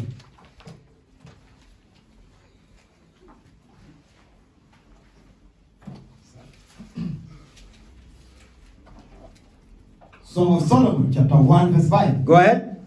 I am black. I am what? I am black. I am what? I am black. God, this is King Solomon speaking. He says it's black. So the people that you read about in this book, our forefathers, King David, King Solomon, Joshua, those were warriors, man. These are your forefathers. These are not white people. These are black people up in here. Abraham was a black man. These were men of honor, and guess what? These were superheroes. You ever seen superhero movies before? Okay. Which one can I use? Yes. Thor. Yeah, Thor. You've seen Thor? Right. Stand up. Let me ask you about Thor. So what is the thing that you know about Thor? That movie that you know about? What do you know about it? He says people. What does he use? A hammer, right? So you see that hammer right there that he's using to throw it, to be killing people with that thing? Many people about it. You know what that thing they get it from? The Bible. They get it from the Bible. There's a man in the Bible, your forefather is called Samson. Samson was a black man. And Samson, he killed 1,000 men with the jaw of a donkey. 1,000. Who does that? That's a superhero, man. He killed 1,000 men with the jaw of a donkey. Who can do that? That's some superhero stuff, right? But Thor is using a hammer. He didn't use no hammer. He used the jaw of a donkey. Mhlati. The jaw of a donkey. He killed 1,000 men by himself. So what you see Thor doing is not because the white men thought of, no, they get it from the Bible. You understand? And who are they copying? Your forefathers. Yes. Now, you can play it on the plate so that you have a seat. Play it so we can see. Did you find the right one? Yeah, play it.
Now that's it on that. That's it.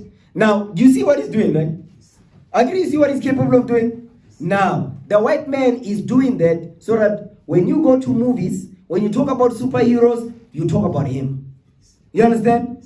But he gets that from the Bible, the book of your fathers. Now read Judges 15. Is that the, yeah, that's it. Judges 15 verse 14. Go to the book of Judges. The book of Judges, chapter 15, verse 14. Hold on, let's wait for them to get it. Looks like I'm not gonna go over angels and devils here, man. I'm enjoying this. So, okay, Judges, go to Judges. Look for Judges, Judges 15. Judges, yeah. Then when you find the book, go there. Let me know when you are there. We must all be in the same place so that you understand what we read. Judges. You see it, right? Okay, Judges chapter 15, verse 14. Let's go there to the book of Judges. Watch this. The book of Judges. Let's go there. Judges 15, verse 14. Read what you got. You got it? Yes, sir. Okay, oh please. Let's go. The book of Judges, chapter 15, verse 14. Read. And when he had came unto Lehi. when he had came unto Lehi, Read. the Philistines shouted against him, and the Spirit of the Lord came mightily upon him, and the cords that were upon his arms became as flax that was burned with fire, and his bands loosed from off his hands. Watch this. And he found a new jawbone of an ass. So now they say Samson found the jawbone, umhlati, of a donkey. Right? Go ahead. And put forth his hand and took it. So he took the jawbone of an ass, of a donkey. What did he do? Come on. And slew 1,000 men therewith. You see how many men he killed? 1,000. 1,000 men with the mhlati of a what in Bongol, is it? That's what he did. You see we see where Thor gets it from? Show the jawbone of a donkey, man, on the screen so they see it. Because what you saw on the movie, that's a movie. What we're reading here in the Bible, that really happened. The movie Pella is just, it's a fiction. What we are reading in the Bible, that actually happened. That's Mkhatwen Wembongol. That's it right there. That's the jawbone of a donkey, man. Can somebody kill 1,000 men with that? Think about it. You know why he was able to do that? Because the God of heaven gave him the spirit to become a superhero, and he did that. But when you watch a movie, the white man those are just dreams of the white man. But this is real.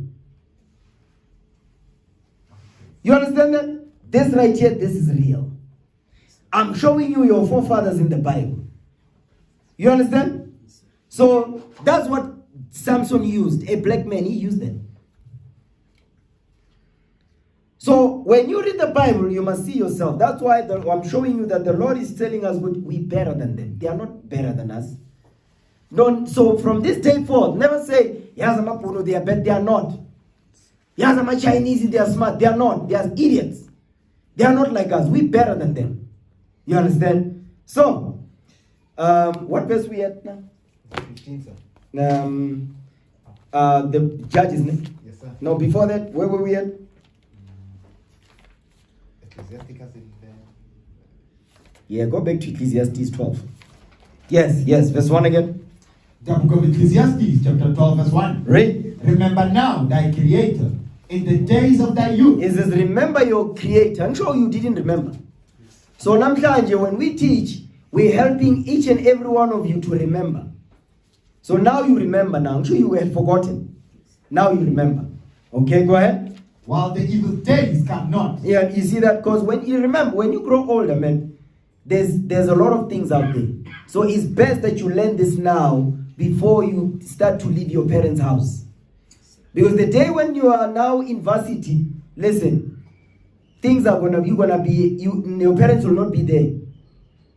So now it's best that you use this 2024, use it wisely. Come to the congregation, learn, understand what the Bible is saying. Be in the house, study. Make sure that you become a good son to your parents, and set an example for your younger brothers. You understand that? All praises. Go ahead.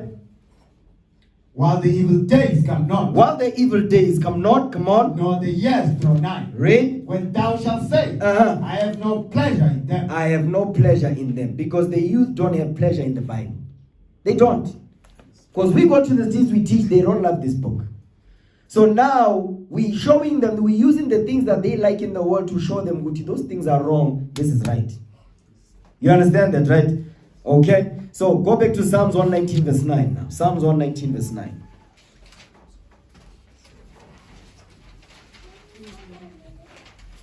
The book of Psalms, chapter 119, verse 9. Read. Wherewithal shall a young man cleanse his way? Come on. By taking heed thereto, according to thy ways. So you must take it according to the ways of God. Because remember, your brother said, hey, when I come home, I sit on my phone and I don't do anything. I don't follow the timetable. So that thing teaches evil. So to stop the evil, you follow the timetable. Because do you have one study timetable? No, sir. It's time to make one. And you can sync up your timetable with your brother's one. You understand? And then you can work together. Because here's another thing also. You need to work well together. You don't compete with each other. Because if you compete with each other, you're going to hate each other. You're going to start to envy one another. Don't compete with your brother. Work together.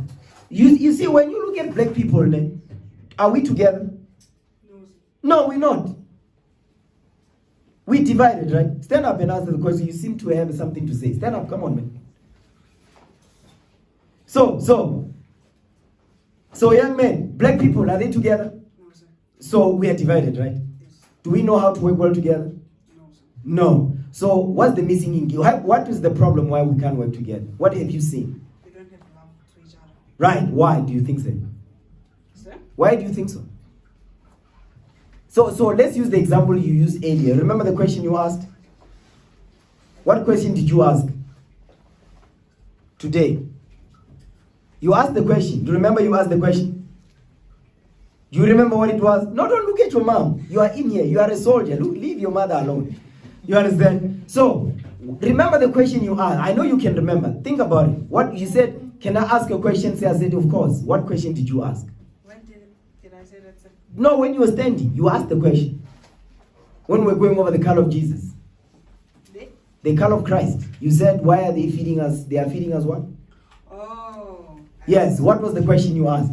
I said it means that they are spoon feeding us lies. Yes. So now, when you see on TV, right, Yes, sir. that Jesus is white, right? So that means Wuti, white is what? That means white is The main character. no, I mean it's good. I'm sure Jesus is a white man, and we know Jesus is good. Yes. According to the Bible, right? You following? So which means if Jesus is if they say Jesus is white, that means Wuti. But when we look at them, do we think good or evil? Good. Right. So now let's flip the switch. When you think of black people, what do you think? Good or evil? Sir, back then I thought evil. But No. Let's talk about then. Before now. What did you think? Evil. Why? Sir, because like maybe for example, maybe if I see you being mugged, I would simply walk away instead of helping you. Right. You see, you know why? Because all the years, I'm sure you said they've been spoon feeding you lies. What did those lies do to you? They corrupted our minds. Right. And the mind was corrupted such that you think white is what? Right. And black is what? Is bad. So if you think black is bad, right? And you look at your brother, you think bad, right? Right? No, stay with me. You agree? You say we don't have love for each other, which you are right. That's it. Wait, stay with me. Stay in the spirit, man. So I agree with you. We think white is good, black is evil, right? Yes. Okay, and it's come from years of brainwashing. Again. Yes. So now, when you look at somebody that look like you, right? It doesn't have to be your brother here. It can be anybody that is black. I agree. You already think black is bad. Yes, sir. Right? So when you look yourself in the mirror, do you gonna think black is good? Yes, sir. No, but you're not following the logic. I get it, they say black is bad, Yes. right? And when you see outside, do we hate each other or love each other? Yes. Right. So the hate comes from the fact that if you hate yourself, are you going to love me? No. Yes? You going to love me? No, sir. Right. So now, when you look at bad, black, it's bad, right? Yes, sir. When you look at yourself in the mirror, you see what color? Black. And you already think with black is what? Bad. So when you see yourself in the mirror, what do you think? Black is bad. Right. That's what I mean. So now, when you look at yourself in the mirror, you see black. Therefore, it's what? Bad, according to what they taught us. Now that you are learning, Uti, black is beautiful and not bad. When you look at your brother that look like you, what you gonna think? Black is good. Yes. Give the young man a hand. So you're gonna think black is good, right? So now when you see your brother being mugged, I think you can call the police if you are you cannot help. Yes. Instead of just walking away. Yes. You see my point? Yes. All praises. Have a seat. Okay. All praises to the Most High. Where were we going, Brother Niam? We were at Psalms 119 verse 9. Sir. Yes, read it. The book of Psalms, chapter 119, verse 9. Read. Wherewithal shall a young man cleanse his way? Come on. By taking heed thereto, according to thy word. You see that? So now you must take heed to the laws of God. Whenever your mother says Aktuma somewhere, you must go. You understand? Don't talk back. Your father corrects you. Don't talk back to your father. Be quiet and listen to what he's correcting you about. So next time, you don't repeat the same mistake. You understand that? Yes. It's called growing up. Okay, taking responsibility. You understand? So now, give me the book of Psalms. I think it's 25 what I want. Yeah. Psalms 25, I believe is verse 3. Psalm 25 verse 7. Read that. The book of Psalms, chapter 25, verse 7. Come on. Remember not the sins of my youth. So now, when you cleanse your way, you ask the Lord not to remember the foolish things that you did when you were in your youth. You ask the Lord to forgive you of your sins. Read that again. Remember not the sins of my youth. Remember not the sins of my youth. Go ahead. Nor my transgression. Mm-hmm. According to thy mercy. Read. Remember thou me for thy goodness sake, O Lord. You see that? So now, like I was saying, you have brothers again. You have young brothers that come after you. So your job is to be an example to them when you are with them. You understand? And when you are in the house, you follow the example of your parents. You understand? Your father, your mother. So, but you two don't compete with each other. That's why black people, we fail at everything because we don't know how to work well together. So when you see your brother's got something that you don't know, but you can learn from it, don't envy him. Ask him, hey, how do I do this? He's like, he show you. Not only that, but if your brother asks you something he doesn't know, when you help him, don't make him feel small. You understand? Don't disrespect him when you're helping him. Show him and say, hey, you know, like this thing is so and so. Oh, I born a man. Next time, guess what? You're not going to know nothing. Now he's going to show you with, no, here's the young blood. This is what you do, young brother. Do this, do this, do this. And that's it. And now here's another thing. Both of you stand up. I have a question. So, your name again? Wena? Siabong. Okay. When you address your brother, what do you say? How do you call him? You see? Wrong. He's your brother. He's older than you. Ne? So what must you do when you call him? What must you say? Or Puti? Puti Siabong. Yeah, don't say just say Siabong. What the hell is this? You must say Puti Siabong. It's called you honoring your brother, man. Yes, because when you just call him by his name, you are just disrespecting. He's older than you, man. You understand what I'm saying? So the same one, the same way. What's his name again? Sandy. Okay, it's the same thing. He's older than you, right? When you call him, how do you call him? Stand up. When you call him, what do you say? When you call him? Lungen. So what must you say going forward? Yes, that's how you say. Going forward, that's what you must say. Don't be saying Lungelo. No, man. Put Lungelo. You understand what I'm saying? So now you feel like a big brother. You see what I'm saying? Because I'm sure when you didn't, it feels strange when I said call your brother Siyabonga, put Siyabonga. It didn't feel right? But now, when he says it to you, does it feel right? Exactly. You see how this works? So you can appreciate it when your young brother calls you put Lungelo, but it doesn't feel good or right when you call your older brother put Siyabonga. That's what you must say.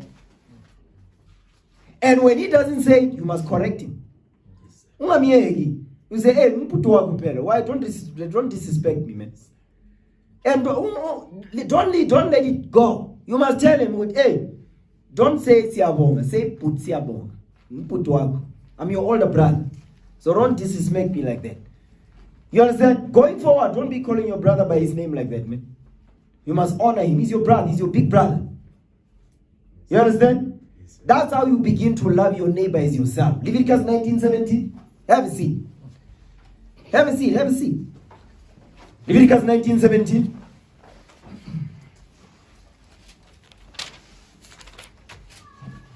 Yeah, Leviticus 19 verse 17. Watch this. The book of Leviticus, chapter 19, verse 17. Come on. Thou shalt not hate thy brother in thine heart. Because when you just say Siyabonga, you hate your brother. You do. When you young men, when you just say Lungelo, you hate your brother. Going forward, when you call your brother, don't say Siyabonga like that. No, say put Siyabonga. That's how it goes. Put Lungelo. That's how it goes. Don't be disrespecting your brother, man. Read that again. The book of Leviticus, chapter 19, verse 17. Read. Thou shalt not hate thy brother in thine heart. Don't hate your brother in your heart. Go ahead. Thou shalt in any wise rebuke thy neighbor. So put Siyabonga. When you hear him saying Siyabonga, God says you must correct him. You don't say, it's fine. It's not fine.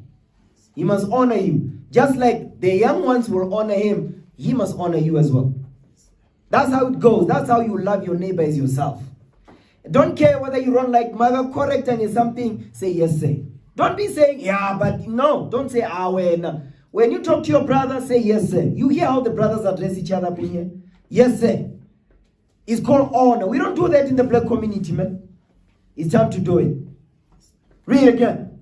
The book of Leviticus, chapter 19, verse 17. Come on. Thou shalt not hate thy brother in thine heart. Don't hate your brother in your heart. You say put Siyabonga, put Lungelo. That's how it goes. You understand that? Yes, sir. All praises. Go ahead. Thou shalt in any wise rebuke thy neighbor. Read. And not suffer sin upon him. Watch this. Go ahead. Thou shalt not avenge. Don't avenge. Let's say your brother does something to you and you don't like it.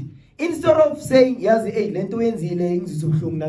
when what you do is you revenge because you are angry.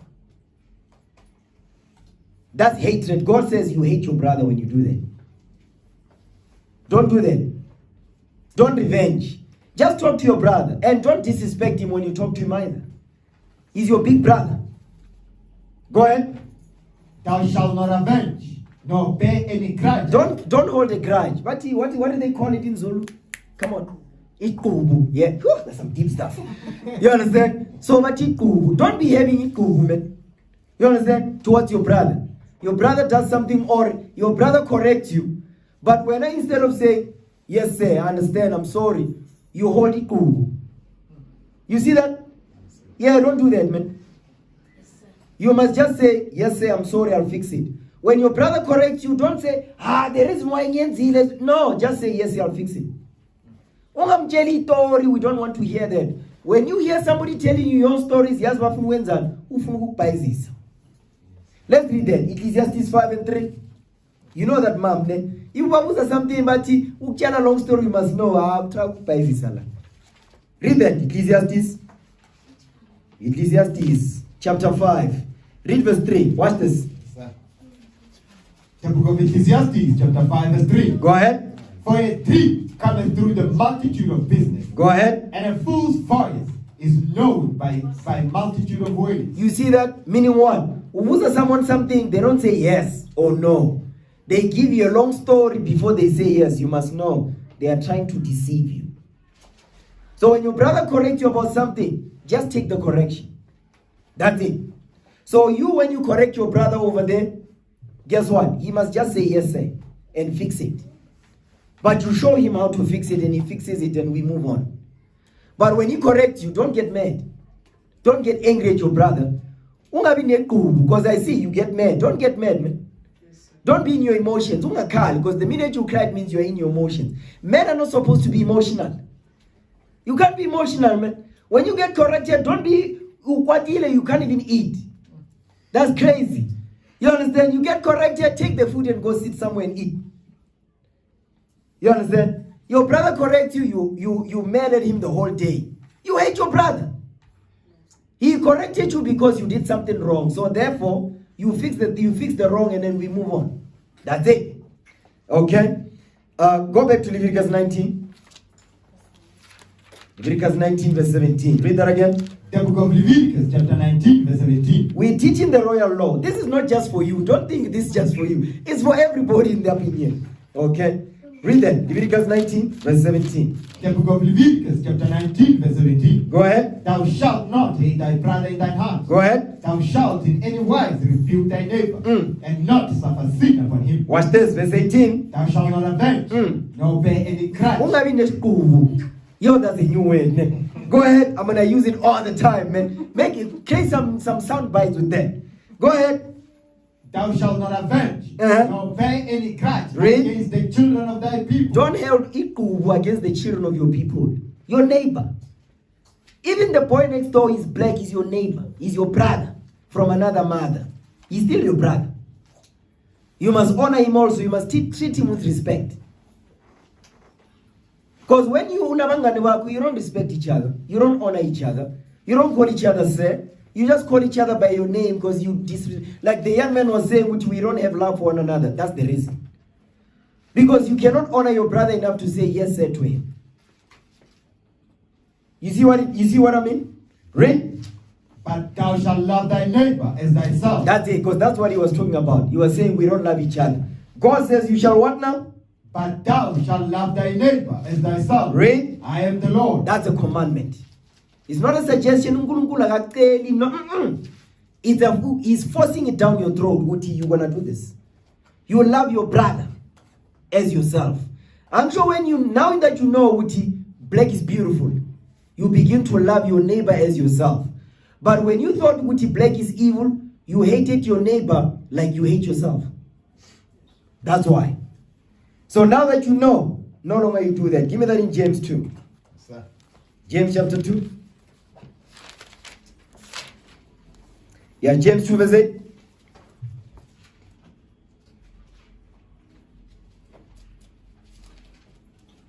The book of James chapter 2 verse 8. Go ahead.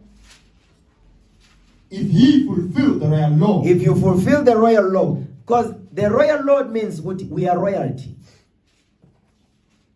Because we are born from kings. Our forefathers were kings on this earth.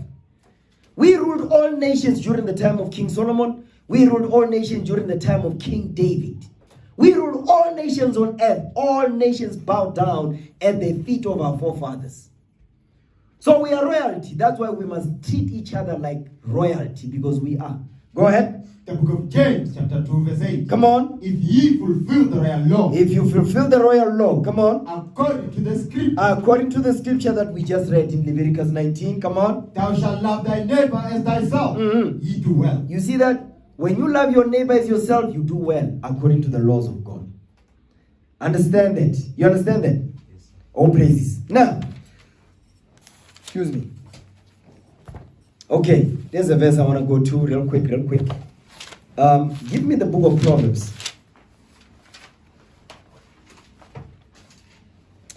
Actually, you know what? Yeah, I'm going to end the class in a few somethings. I don't want our mother and the children to travel late. Okay, because we usually have class until very late. Okay, so you travel fast. So it's at 4:30 now. Can't believe it, man. Wow. Okay, I'm going to show you a young youth. So, because there's a lot of youth up in there. Even at the back, there's youth. There's a brother over there, he's a young youth. Brother Jonah is still a youth. Brother Samuel over there is still a youth. He also is still a youth. So don't think he's still a youth. Don't be confused by these big beards. Now, here's the thing. Let me show you something, right?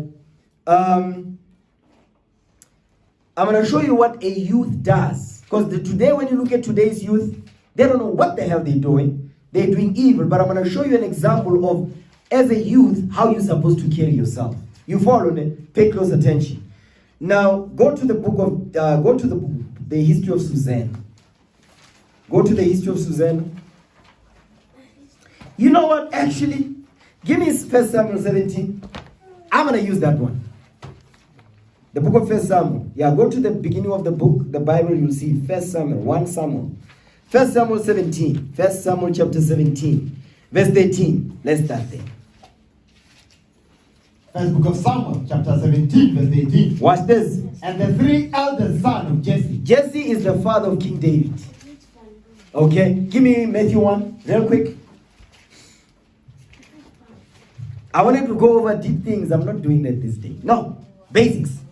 1 Samuel 17. No, Matthew 1, verse 1. Yes, sir. Yes. Matthew 1 and 1. The book of Matthew, chapter 1, verse 1. Pay close attention. Make notes. Go ahead. The book of the generation of Jesus Christ. Read. The son of David. The son of Abraham. Come on. Abraham begat Isaac. And Isaac begat Jacob. Read. And Jacob begat Judah and his brethren. Judah and his brethren. So you see those Judah? You see that's Judah right there. Look at the screen. Come on, pay attention. You see the screen right there? You see Judah right there? So it says Jacob begat Judah, meaning Jacob is the father of Judah and his what? And his brethren. Now when you scroll up, you see Judah and his brethren. You see the names on the left? That's Judah and his brethren. Judah and 11 brothers. So now that's Yabonga and what? 4 brothers, right? Right. Now, not only do you have 4 brothers, you see how many brothers you have up in here? Many. You're not only that, but you've got young brothers. Not only that, but you've got sisters too. You see how this works? We are the children of one man, which is Jacob. One second, young man, 1 second. I know you are very zealous this day. Give me Matthew 1 verse 6 now. Watch this. The book of Matthew, chapter 1, verse 6. Come on. And Jesse begat David the king. Jesse was the father of King David. Go ahead. And David the king begat Solomon, of her that had been the wife of Uriah. Read. And Solomon begat Rehoboam. And Rehoboam begat Abiah. And Abiah begat Asa. That's King Asa. So now these are the forefathers not only of Jesus Christ, but the forefathers of King David, Jesse. So Jesse had sons, right? Now, go back to 1 Samuel. I'm going to show you as a youth, this is where your mind must be. 1 Samuel chapter 17. Read verse 13. First book of Samuel, chapter 17, verse 18. Start of verse 12. First book of Samuel, chapter 17, verse 12. Come on. Now David was the son of Ephrathite. Of that Ephrathite. Of Bethlehem, Judah. Read. Whose name was Jesse. That's the same thing we read. Read. And he had 8 sons. How many sons did he have? And he had 8 sons. You see that? 8. That's nothing. Jacob had 12. Go ahead. And the men went among men for an old man in the days of Saul. In the days of Saul. This is King Saul from the tribe of Benjamin. Read on. And the 3 eldest sons of Jesse went and followed Saul to the battle. So the sons of Jesse went to war. You following me? This is a story. This is your history. Pay attention. Go ahead. And the names of his 3 sons that went to the battle were Eliab, the firstborn. Go ahead. And next unto Eliab was the firstborn, like Siabonga, the firstborn. Go ahead. And the next unto him, Abinadab. Okay, like Lungelo, the secondborn, right? Read. And the third, Shammah. What was the third? And the third, Shammah. Start with an S. When your name starts with an S, right? That's not? The second name starts with an S. What is it? Sunday. Sandy. Okay. See? We're almost close. Go ahead. And David was the youngest. And David was the youngest. Who's the youngest? There's the name of the young man. Zaninkosi. Okay. So Zaninkosi will be David on this instance. So he's the youngest one. Okay, go ahead. And the 3 eldest followed Saul. Read. But David went and returned from Saul to feed his father's sheep at Bethlehem. Go ahead. And the Philistines drew near. Morning and evening, and presented himself 40 days. Go ahead. And Jesse said unto David his son, Take now thy brethren an ephah of this parched corn, and these 10 loaves, and run to the camp to thy brethren. So they told David, he was the youngest son, they say, go and give bread and food to your brothers that went to war. Go ahead, watch this. And carry these 10 cheeses unto the captain of their 1,000. That's what is that? Abner. Go ahead. And look how thy brethren fared, and take their pledge. Read. Now Saul and they and all the men of Israel were in the valley of Elah, fighting with the Philistines. So now they are at war with the Philistines. And you remember, we have enemies as a nation. Who are our enemies? White people, Chinese people, Indian people, Arabs, and all these other nations, they are our enemies. Read. And David rose up early in the morning and left the sheep with the keeper. So what was David's job? What was he? He was a shepherd. That's why it says the Lord is my shepherd, because he was a shepherd of sheep. You understand? So David was a shepherd. He didn't go to war. He was the youngest. So he was not at war. He was a shepherd. Read. And took and went as Jesse commanded him. His father. So David obeyed his father, because who was David's father? Jesse. So Jesse, the father of David, told David, hey, go to war. Go to give your brothers the food. You following, right? Read. And he came to the tent as the host was going forth to the fight. Read. And shouted for the battle. What verse you at? Verse 27. Go ahead. Verse 21. For Israel and the Philistines had put the battle in array, army against army. You see that? So they were in battle array going to war. Read. And David left his carriage in the hand of the keeper of the carriage and ran into the army. You see, no, King David is running into the army. Because King David, he was a young youth, but he loved his people. So he was not occupied with Facebook, TikTok, and Instagram, or a girlfriend. The only thing that caused, when he was not at war, where was he? He was looking after sheep.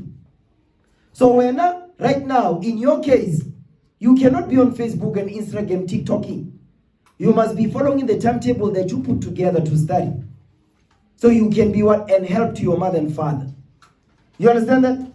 Read. And came and saluted his brethren. What did he do? And came and saluted his brethren. He saluted his brethren because he loved his nation. Keep reading. Go ahead.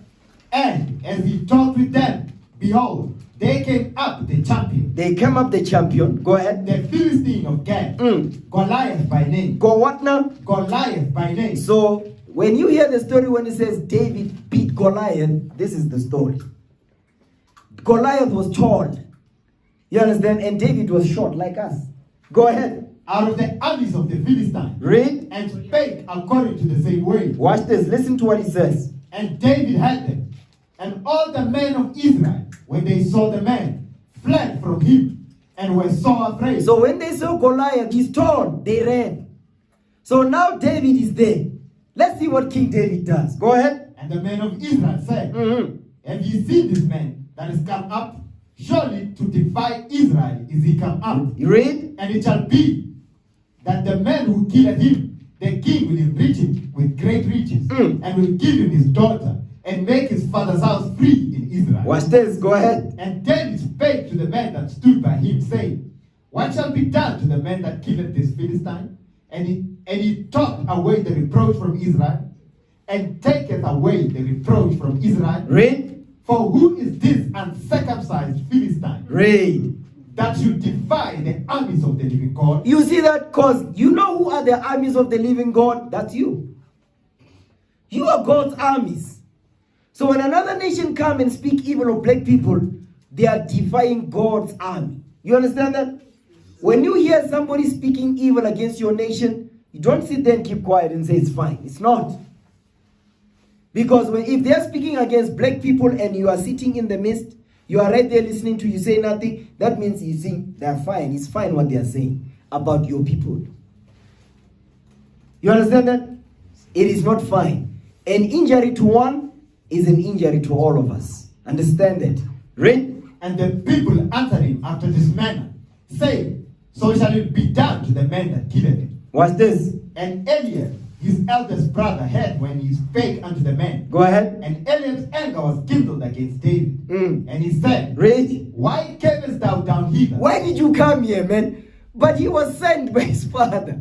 Read. And with whom hast thou left those few sheep in the wilderness? Because they know David's job was to look after sheep. You understand? Read. I know thy pride Read. and the naughtiness of thine heart. You see, they said, David was chachara, they're saying. Go ahead. For thou art come down, that thou mightest see the battle. Because he wanted to be in the midst of the host. Like, why are you leaving me behind, man? I want to be in part of the action. You understand? Go ahead. And David said, What have I now done? Is there not a cause? Read. And he turned from him toward another, and spake after the manner. Read. And the people answered him again, the former manner. Because they knew how David was. You ever seen your brother who's always talkative all the time? David was like that. You understand? And they hated David. But don't hate your brother, man. The Spirit of the Lord is in him. I know they want the talkative one. I've already seen who's talkative. Go ahead, read. And when the words were heard which David spake, read. They rehearsed them before Saul. What's this? And he sent for him. And David said to Saul, Let no man's heart fall because of him. Thy servant will go and fight with the Philistines. So David had faith in him. He's like, I'm gonna go and fight I'm gonna fight for Israel. I'm gonna fight this Philistine for my people. Then my point is this: when you think about June 16, there was a young youth during those days. His name was Tsietsi Mashinini. Do you know about him? No, sir. Right. Tsietsi Mashinini was a young man. He's the reason why there was toy-toying in 1976, June 16. Because Tsietsi Mashinini loved his people so much that he got the people together to go and toy-toy to say, we don't want to be carrying tongue passes everywhere and be called kafirs and be taught in Afrikaans in the schools.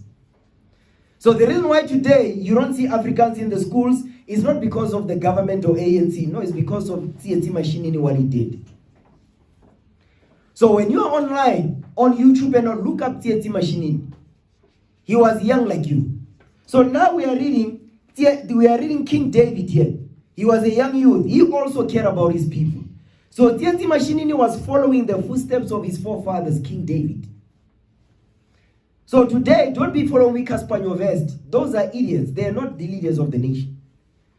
Those are not role models to follow. Don't be following. Who's the other ones? Come on, you know them, Muslim. Why are you quiet? Come on. These are other celebrities who are, causing problems in the nation. Bukwesta, what's the other ones? They be Blondie Miriri. Come on, they be the blondes. That's them. Who's the other one? Stand up, come on, tell us. What's the other one? Nesty C. You know that brother, man? He said, he don't know anything about apartheid, racism. Is he correct? No.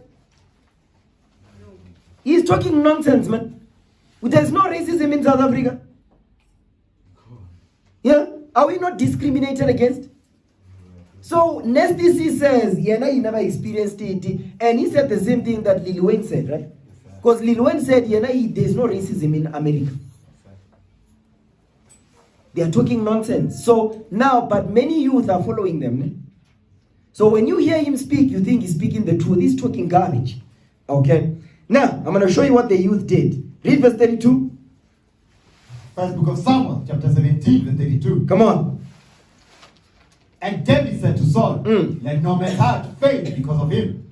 Thy servant will go and fight with the Philistine. Read. And Saul said to David, Thou art not able to go against this Philistine, to fight with him. Watch this. For thou art but a youth. You see that? Because you are but a youth.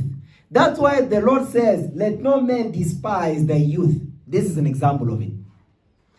Because King David went to war because he loved his people, because it was time for the Lord to raise him up. So Siabong, as an example, it's your time. You're going to be 20 soon. 20 this year. You turning 20 this year? Next year. So that means next year you'll be ready to be part of the God's army. We're not going to despise your youth this time. So, but before that happens, you must learn. Learn your history. Understand what's going on in the Bible, in your history, and among your people. When you are in a kazi, you begin to see the problems in your nation. To say, okay, Where in the Bible can I go to see what the solution is? The same way when you're doing technical maths and technical science, I'm sure they give you problems. You'll find a formula to solve the problem. The same way, the Bible is the solution. Go ahead. And Saul said to David, Thou art not able to go against the Philistine. What's this? To fight with him, for thou art but a youth, and he a man of war from his youth. He says, but Goliath is a man of war from youth. From when he was young, he was taught to fight. When Apela right now, you see, like you are not taught to fight from youth. You are taught to look after sheep. How you want to fight this guy? But King David had faith in the Lord. So you must have faith in this Bible and faith in the Most High. Not faith in Caspanyo Vest. Not faith in Questa or Nesty C. Don't be listening to that nonsense. Listen to what the Bible is saying. And look what the youth, what King David did when he was a youth. He was about his people. Look up TNT Machine. Do we have him? Yeah, that's him right there. Play the video, man. Listen good. Fast people ran away, and this kid innocently raised his fist in a black power sign and said, "Power to this passing hippo." The hippo stopped there on the spot, and they opened fire on this 8-year kid. When I went to the mortuary on the weekend, I saw this kid at the mortuary. She was riddled with bullets beyond recognition. The black student in South Africa is being fed the type of education that will domesticate him to become a better tool for the white man when he joins the working community. School libraries, school books, they've got nothing to do with civics or anything that is affiliated in any manner to politics. What happens is we are fed a lot of fiction stories. I could quote so many authors in fictitious writers that you would be surprised where I get them. Even our libraries are ill-equipped. You don't get much works on, say, democracy, communism, fascism, capitalism, and all that. We only know these things as concepts and something not within our world. It's more than likely, Tsetse, that you're being described up and down the country at the moment as a communist. There is no truth in that as far as I'm concerned. It is just that in South Africa, if you're not doing what the government expects you to do, then you are a communist, of course. As we interviewed Tsetse Mashinini, the news came in of how successful the students' plan had been. It makes me very happy, very happy. What is it actually achieving there? The idea is, we blacks in South Africa do not have arms, and the only thing we can hit at the system with is just to cripple the economy of the country and make our faint cries reach the ears of the authorities. Because apparently if we demonstrate, they just shoot at us. And if they don't shoot, they detain a whole lot of students. Now we are trying to be as peaceful as possible. Detain the parents at home, and the parents are with us and they're prepared to stay at home as long as the students want them to stay at home. Now with this, we believe the authorities will feel the pinch, and some way or the other they'll have to succumb to our demands. Okay, that's it. So that's TNT Machine right there. So you see what he was doing in his youth? He wasn't concerned with Facebook or Instagram or TikToking out there. He was about his people. So what you are reading in the Bible with King David, he also was about his people. Understand that? Go ahead. First book of Samuel, chapter 17, verse 34. And David said unto Saul, Thy servant kept his father's sheep. Thy servant kept his father's sheep. And there came a lion and a bear. So a lion and a bear. Go ahead. And took a lamb out of the flock. Remember, King David is looking after sheep. Here comes a bear and a lion. What does a bear and a lion do to a flock of sheep? They eat them. Go ahead.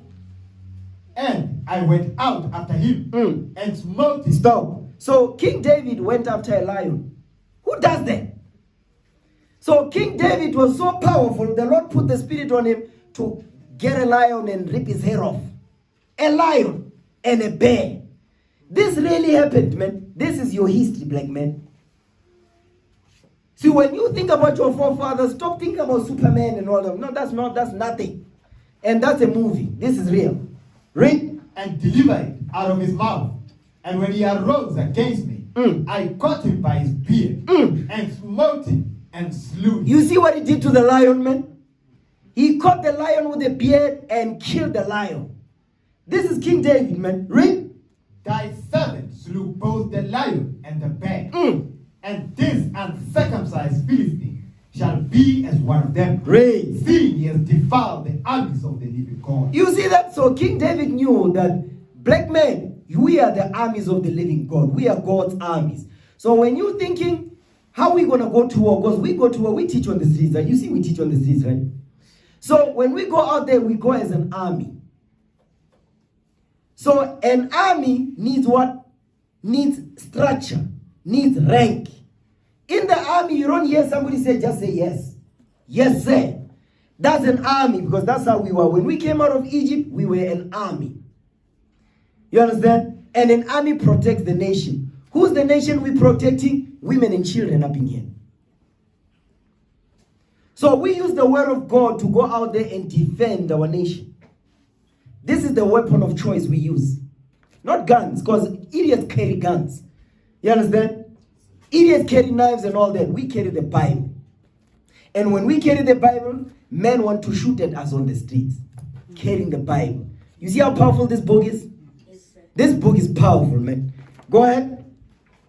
Verse 37. David said, moreover, the Lord that delivered me out of the paw of the lion. That means the lion tried to clap David with a paw. You understand? You couldn't. Go ahead. And out of the paw of the bear, you will deliver me out of the hand of these Philistines. Read. And Saul said unto David, go, and the Lord be with thee. Read. And Saul armed David with his armor. So Saul took his armor and put it on David. Go ahead. And he put an helmet of brass upon his head. Also, he armed him with a coat of mail. Chain mail. That's chain mail. Go ahead. And David gathered with his sword upon his armor, and he essayed to go, for he had not proved it. Stop. Because remember, King David never used Saul's armor. So he doesn't know how this armor performs. It's like somebody gives you a sword, right? You are at war. He says, here's my sword, go fight with it. But you never use the sword to prove it, to see how it operates. Are you going to win out there? No. I'm sure you must prove to see if you can hold it, if it's not heavy, it's too heavy for you to carry. Right? Okay, go ahead. And David said unto Saul, I cannot go with thee, for I have not proved them. Read. And David put them off him. Watch this. He took them off. Come on. And he took his staff in his hand, and chose him 5 smooth stones out of the brook. So remember, David is a shepherd. So he's using the weapons he knows. Stones. And you know when he's shepherding sheep, when the sheep go astray, he throws the stone, the sheep goes to the right place. So he's using the weapons he always uses. Stones. Read. And put them in a shepherd's bag, which he had. Go ahead. Even in a scrip. Watch this. And his sling. And his sling. What do they call it in this vernacular? What? Ikiti. What? Keti. Hey. Yeah, okay, you're not that one. Go ahead. And his sling was in his hand. And he drew near to the Philistine. Watch this. And the Philistine came on and drew near unto David. And the men that bare the shield went before him. And when the Philistine looked about and saw David, he disdained him. So the Philistine hated David. Meaning Goliath hated David when he saw him. Right? For he was but a youth. He was what now? For he was but a youth. He was a youth. Go ahead. And ruddy. And ruddy meaning what? Beautiful. And black and beautiful. Go ahead. And of a fair countenance. Watch this. And the Philistine said unto David, I am a dog. It says, am I? What did he say? First book of Samuel, chapter 17, verse 43. What's this? And the Philistine said unto David, am I a dog? Because yes, of course he was a dog. The other nations, God says they are dogs. Understand that? That's what God calls them. They are just dogs here. Go ahead.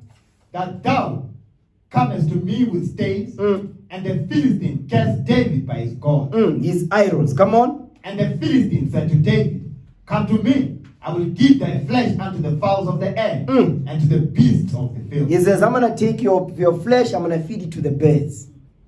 Go ahead. Watch this. Then said David to the Philistine, thou comest to me with a sword, Read. and with a spear, and with a shield. Watch this. But I come to thee in the name of the Lord of hosts. All praises. He says, it's coming to you in the name of the Lord. Because today, what is the youth? Youth be carrying knives, ne? And guns. Yes, they do. Because, I mean, where do you stay? I mean, what place you stay? What under you living under a rock? You don't read the news. You're on the phone, Muslim. You check the news. I forgot. On TikTok, you don't watch those things, man. You don't watch the news. You need to watch the news, man, and see what the youth is doing. That's why you're saying no, because you don't know what's going on, but you're online. It's time to actually start watching the news to see what's going on. At this age, you cannot be ignorant of the things that are happening around you in your community. You see that the youth was killed at night when he was traveling. You don't know. Whenever you're watching, black women twerking on TikTok. Because I know what you'll be watching, man. They be watching those things, mom, by the way. These smartphones, they must be taken away from the hell is this. Can't be walking around with a smartphone, you're watching big booty on the phone. No. Go ahead. Then said David to the Philistine, thou comest to me with a sword. Yeah, we see, because that's the youth, they carry sword. But David right here, he didn't carry none of that. He came in the name of the Lord. Read. And with a spear, and with a shield. Read. But I come unto thee in the name of the Lord of hosts. Come on. The God of the armies of Israel, whom thou hast defied. Watch this. This day will the Lord deliver thee into mine hand, and I will smite He says, I'm going to kill you. Go ahead. and take thine head from thee. So David is telling this tall Goliath, he says, I'm going to cut your hair off. Remember, the Goliath is wearing what? Body armor. David is not. So David is the real Superman. Not Superman, Superman. I'm going to show you here. Go ahead. And I will give the carcasses of the host of the Philistines this day unto the fowls of the air. He says, then I'm going to take your flesh, I'm going to feed it to the birds. Read. And to the wild beasts of the earth. Lions and things. Go ahead. That all the earth may know that there is a God in Israel. Watch this. And all this assembly shall know that the Lord saveth not with sword and spear, for the battle is the Lord. Read. And he will give you into our hand. Come on. And it came to pass, when the Philistine arose, he came and drew nigh to meet David. So now Goliath comes to see David now. And you remember, they are at war. The rest of the armies, they fled because they were saying, Goliath is tall, he's too big for us. Read. And David hasted and ran toward the army to meet the Philistines. So David didn't run away from the army. He ran towards it. You see how David was? So David loved his people. Read. And David put his hand in his bag and took thence a stone and slang it and smote the Philistine in his forehead, that the stone sank into his forehead. Stop right there. So when you throw a stone and you hit somebody with a stone, does it sink into their head? It just hits and then it falls, right? So but David threw the stone and then it sank into the head of the Philistines. Who did that? The Lord did that. So that means the Lord gave David an arm that was so powerful that it was able to what? To take the stone and sink it into the head of the Philistine. That's a superhero. Only a superhero does that, man. Read. And David put his hand in his bag and took thence a stone and slang it and smote the Philistine in his forehead. Go ahead. That the stone sank into his forehead and he fell upon his face to the earth. Read. He dropped to the floor. Come on. So David prevailed over the Philistine with a sling and with a stone and smote the Philistine and slew him. But there was no sword in the hand of David. So David didn't have a sword. So what did he do with the sword of Goliath? Watch this. Read. Therefore David ran and stood upon the Philistine. He sat on top of him. Read. And took his sword and threw it out of his sheath thereof, and slew him and cut off his head therewith. And when the Philistines saw that their champion was dead, they fled. They what? They fled. They ran. You see what they did? So guess what? As a youth, you must be concerned with the welfare of your people.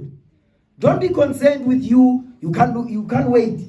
Your father and mother leave the house and say, yeah, no, it's my turn now. I'm going to stream on the internet. I'm going to watch this. I'm going to... You stay in your own room. Lungen, stand up. Because you are falling asleep. I know you don't fall asleep when you are going over TikTok videos. I've never heard that. So, do you have your own room? You sleep by yourself? Dangerous business, you see. Dangerous business. And you have a phone, a smartphone that has access to the internet. Woo! Listen, the amount of evil that the children do on the phone by themselves, under the bed, the covers, man, so much evil. So it's time to stop watching porn. I'm gonna tell you straight up, because that's what they do. They do that stuff, man. They be choking the chicken. You're like, what the hell? The amount of evil they do on the phone. Listen, when you sit on TikTok, the amount of evil that is on TikTok, you know about it, right? So it's time to get rid of that TikTok on your phone. It's not good for you. Is it good for you? Okay. How long do you stay on TikTok? Give me the longest you've ever been on TikTok. 1 hour, 30 minutes. I don't believe it. Now, you know, TikTok is addictive. I know TikTok, okay, let me ask this question. How long do you stay on social media? That's a broader question, right? I'm not being specific about a platform. How long do you stay on social media? Almost all day. That's it. See how it goes? So it's not 1 hour, 30 minutes, man. It's long because your attention is divided between Facebook, Instagram, TikTok, Facebook walls. And do they still have those? You know, old school. Those things. So imagine the whole day you're on social media. What has happened to your mind? It's gone. It's finished. Because you are what you eat. You know that, right? Whatever you eat, that's what you become. So the more you spend a whole day on social media, everything that you see there, it's in your mind. You don't even know it. There's certain things that you do, you don't even know why you do them. But if one has to investigate why you do this, it's because you spend the whole day on social media, you've been downloading information in your head. So everything that's in your mind, your body gonna do. So the only way to get rid of those things is use this Bible right here. You start studying, read your chapters, man. Start to learn, okay, the 10 commandments. Honor your parents. Don't worship other gods. Don't lie. Don't kill. Don't commit adultery. Don't be covetous. Things like that. You understand that? So these are the things that you must meditate your mind on. You meditating your whole life on social media, man. Not good. Keep standing. 1 Corinthians 15 verse 33. I'm going to show you what social media is dangerous, how dangerous it is. Very dangerous business. Okay? Yeah, social media is not good. It's not good. 15 verse 33. Evil communication.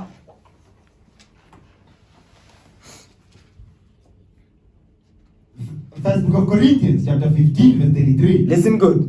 Be not deceived. So when you're on social media the whole day, you are being deceived. Go ahead. Evil communications corrupt good manners. Because the communication on social media, is it good or evil? It's evil. So now that evil communication, it says it corrupts good manners. So the good things, like let's say you used to honor your parents, you're not going to do it because you saw on TikTok video, this young man was disrespecting their parents. You learn that, you eat that. Excuse me. When you get into the house, similar situation happen, what do you think you want to do? You will repeat what you saw. Exactly. So evil communication will corrupt your good manners. So it's time to stay off social media. Especially now that you're in matric, get rid of any social media account. The apps that you must have there is for you to make a call when there's an emergency, to send an SMS when you want to communicate with your mother, your father, your brothers, and so forth. The app that you must download to your phone is the Bible app that we use even on our phones. That's what you must do. You understand? Have a seat. Ecclesiastes 12 verse 13. Yeah, Ecclesiastes 12 verse 13. This is what you must remember after everything we've read. You must remember this. Ecclesiastes 12 verse 13. Read that. After everything that you've learned today, this is the one thing you must remember. And always. Read it. The book of Ecclesiastes, chapter 12, verse 18. Come on. Let us hear the conclusion of the whole matter. Let us hear the conclusion of the whole matter. I'm sure, Eskela, you write essays, ne? Do they still do that? There's introduction and conclusions and the body and the middle, is it? Right? And you have the conclusion, the summary, right? We're reading the summary of everything that you learned today. This is the summary. Read it. Fear God. Do what? No, read verse 13 again. Go ahead. The book of Ecclesiastes, chapter 12, verse 18. Come on. Let us hear the conclusion of the whole matter. Read. Fear God. You must do what? Fear God. This is the conclusion, the summary of what we read. You must fear God and keep His commandments. And obey His commandments. Read. For this is the whole duty of man. The only reason why you were born on this earth is to do this. To fear God and obey His commandments. That's it. You going to be an engineer is not your profession. You being an engineer is just for you to survive on a day-to-day. So you can put food on the table, have a roof over your head. But that's not your true profession. Your true profession is to be a prophet. Is to teach your people. That's your profession. You understand? Let me show you a profession. Hebrews chapter, is it 10?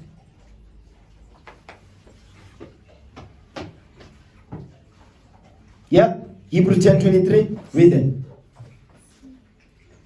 The book of Hebrews, chapter 10, verse 23. Come on. Let us hold fast the profession of our faith without wavering. It says, let us hold fast the profession of our faith. The profession of our faith is us going to the streets and teach our people. Because our people don't know that God is black. Do they know? No.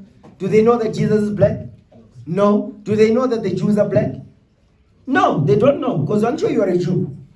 So you are an Israelite from the tribe of Judah. They don't know that. So that's why our people have a low self-esteem. I'm sure you know with our people we don't temper ourselves. So the reason for that is that because they don't know who they are in this Bible. But who's responsible for making sure that our people, they start to have confidence? They start to stop doubting themselves. You're responsible for that. Who's going to teach them?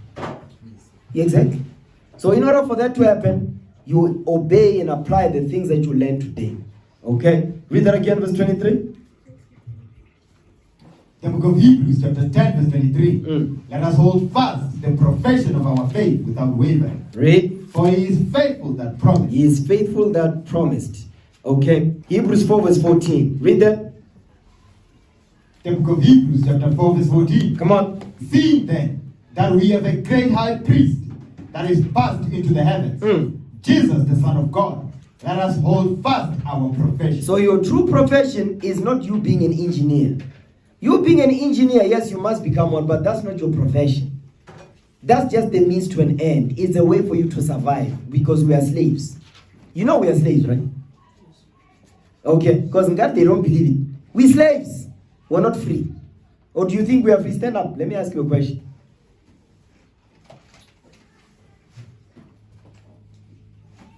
Do you think we are free or are slaves? Why do you say that? Why do you say we are free? Because we have freedom. To do what? Everything we want. Give me an example. What is everything you want? What is that? Everyone has rights. Do anything you want. Okay, so let's talk about those rights. So in South Africa, they say women have rights to commit abortion. That's freedom, right? Is that the freedom you're talking about? Because that's part of the rights also. If she wants to do so. What? If she wants to do an abortion. Yeah? She can do it because it's her choice. It's her choice. So where do you stand on that? I'm sure we say we are free. Where do you stand on this? I'm not familiar now. You don't vumela nayo ni? Why? But I thought we were free. I'm sure if we were free, so are you saying we are free to kill them? That's what you're saying. Remember, we have rights. Yes, we got the freedom to kill. Because I'm sure he says it's her right. So that means she's been given the freedom to do what? Which is what? Let's tell it what it is. What it is? To kill. So the freedom that you're talking about is that we've been given the freedom to kill. Is that freedom? So what is it? Can you go and stay anywhere you want in the country? If you have enough funds. Stop, right there. That's the key right there. So if you have enough funds, so where do you get the funds from? Get a job. Get a job. Who's hiring? The owner of the company. The what? The owners. Who are the owners of the companies today that rule, that have big businesses? Right. So are you free? You're not. Because I'm sure if you were free, you wouldn't need to go to ask the job from the white man, would you? Now, even if you don't go to the white man, but you don't have money to start a business, where would you go? A bank. Who owns the bank? The black man? Exactly. Are you free? Because we're still talking about the freedom and the rights. Okay? So let's say you don't go to the bank. Where do you go? The government. I'm sure the government, they also give money. The government. Who funds the government?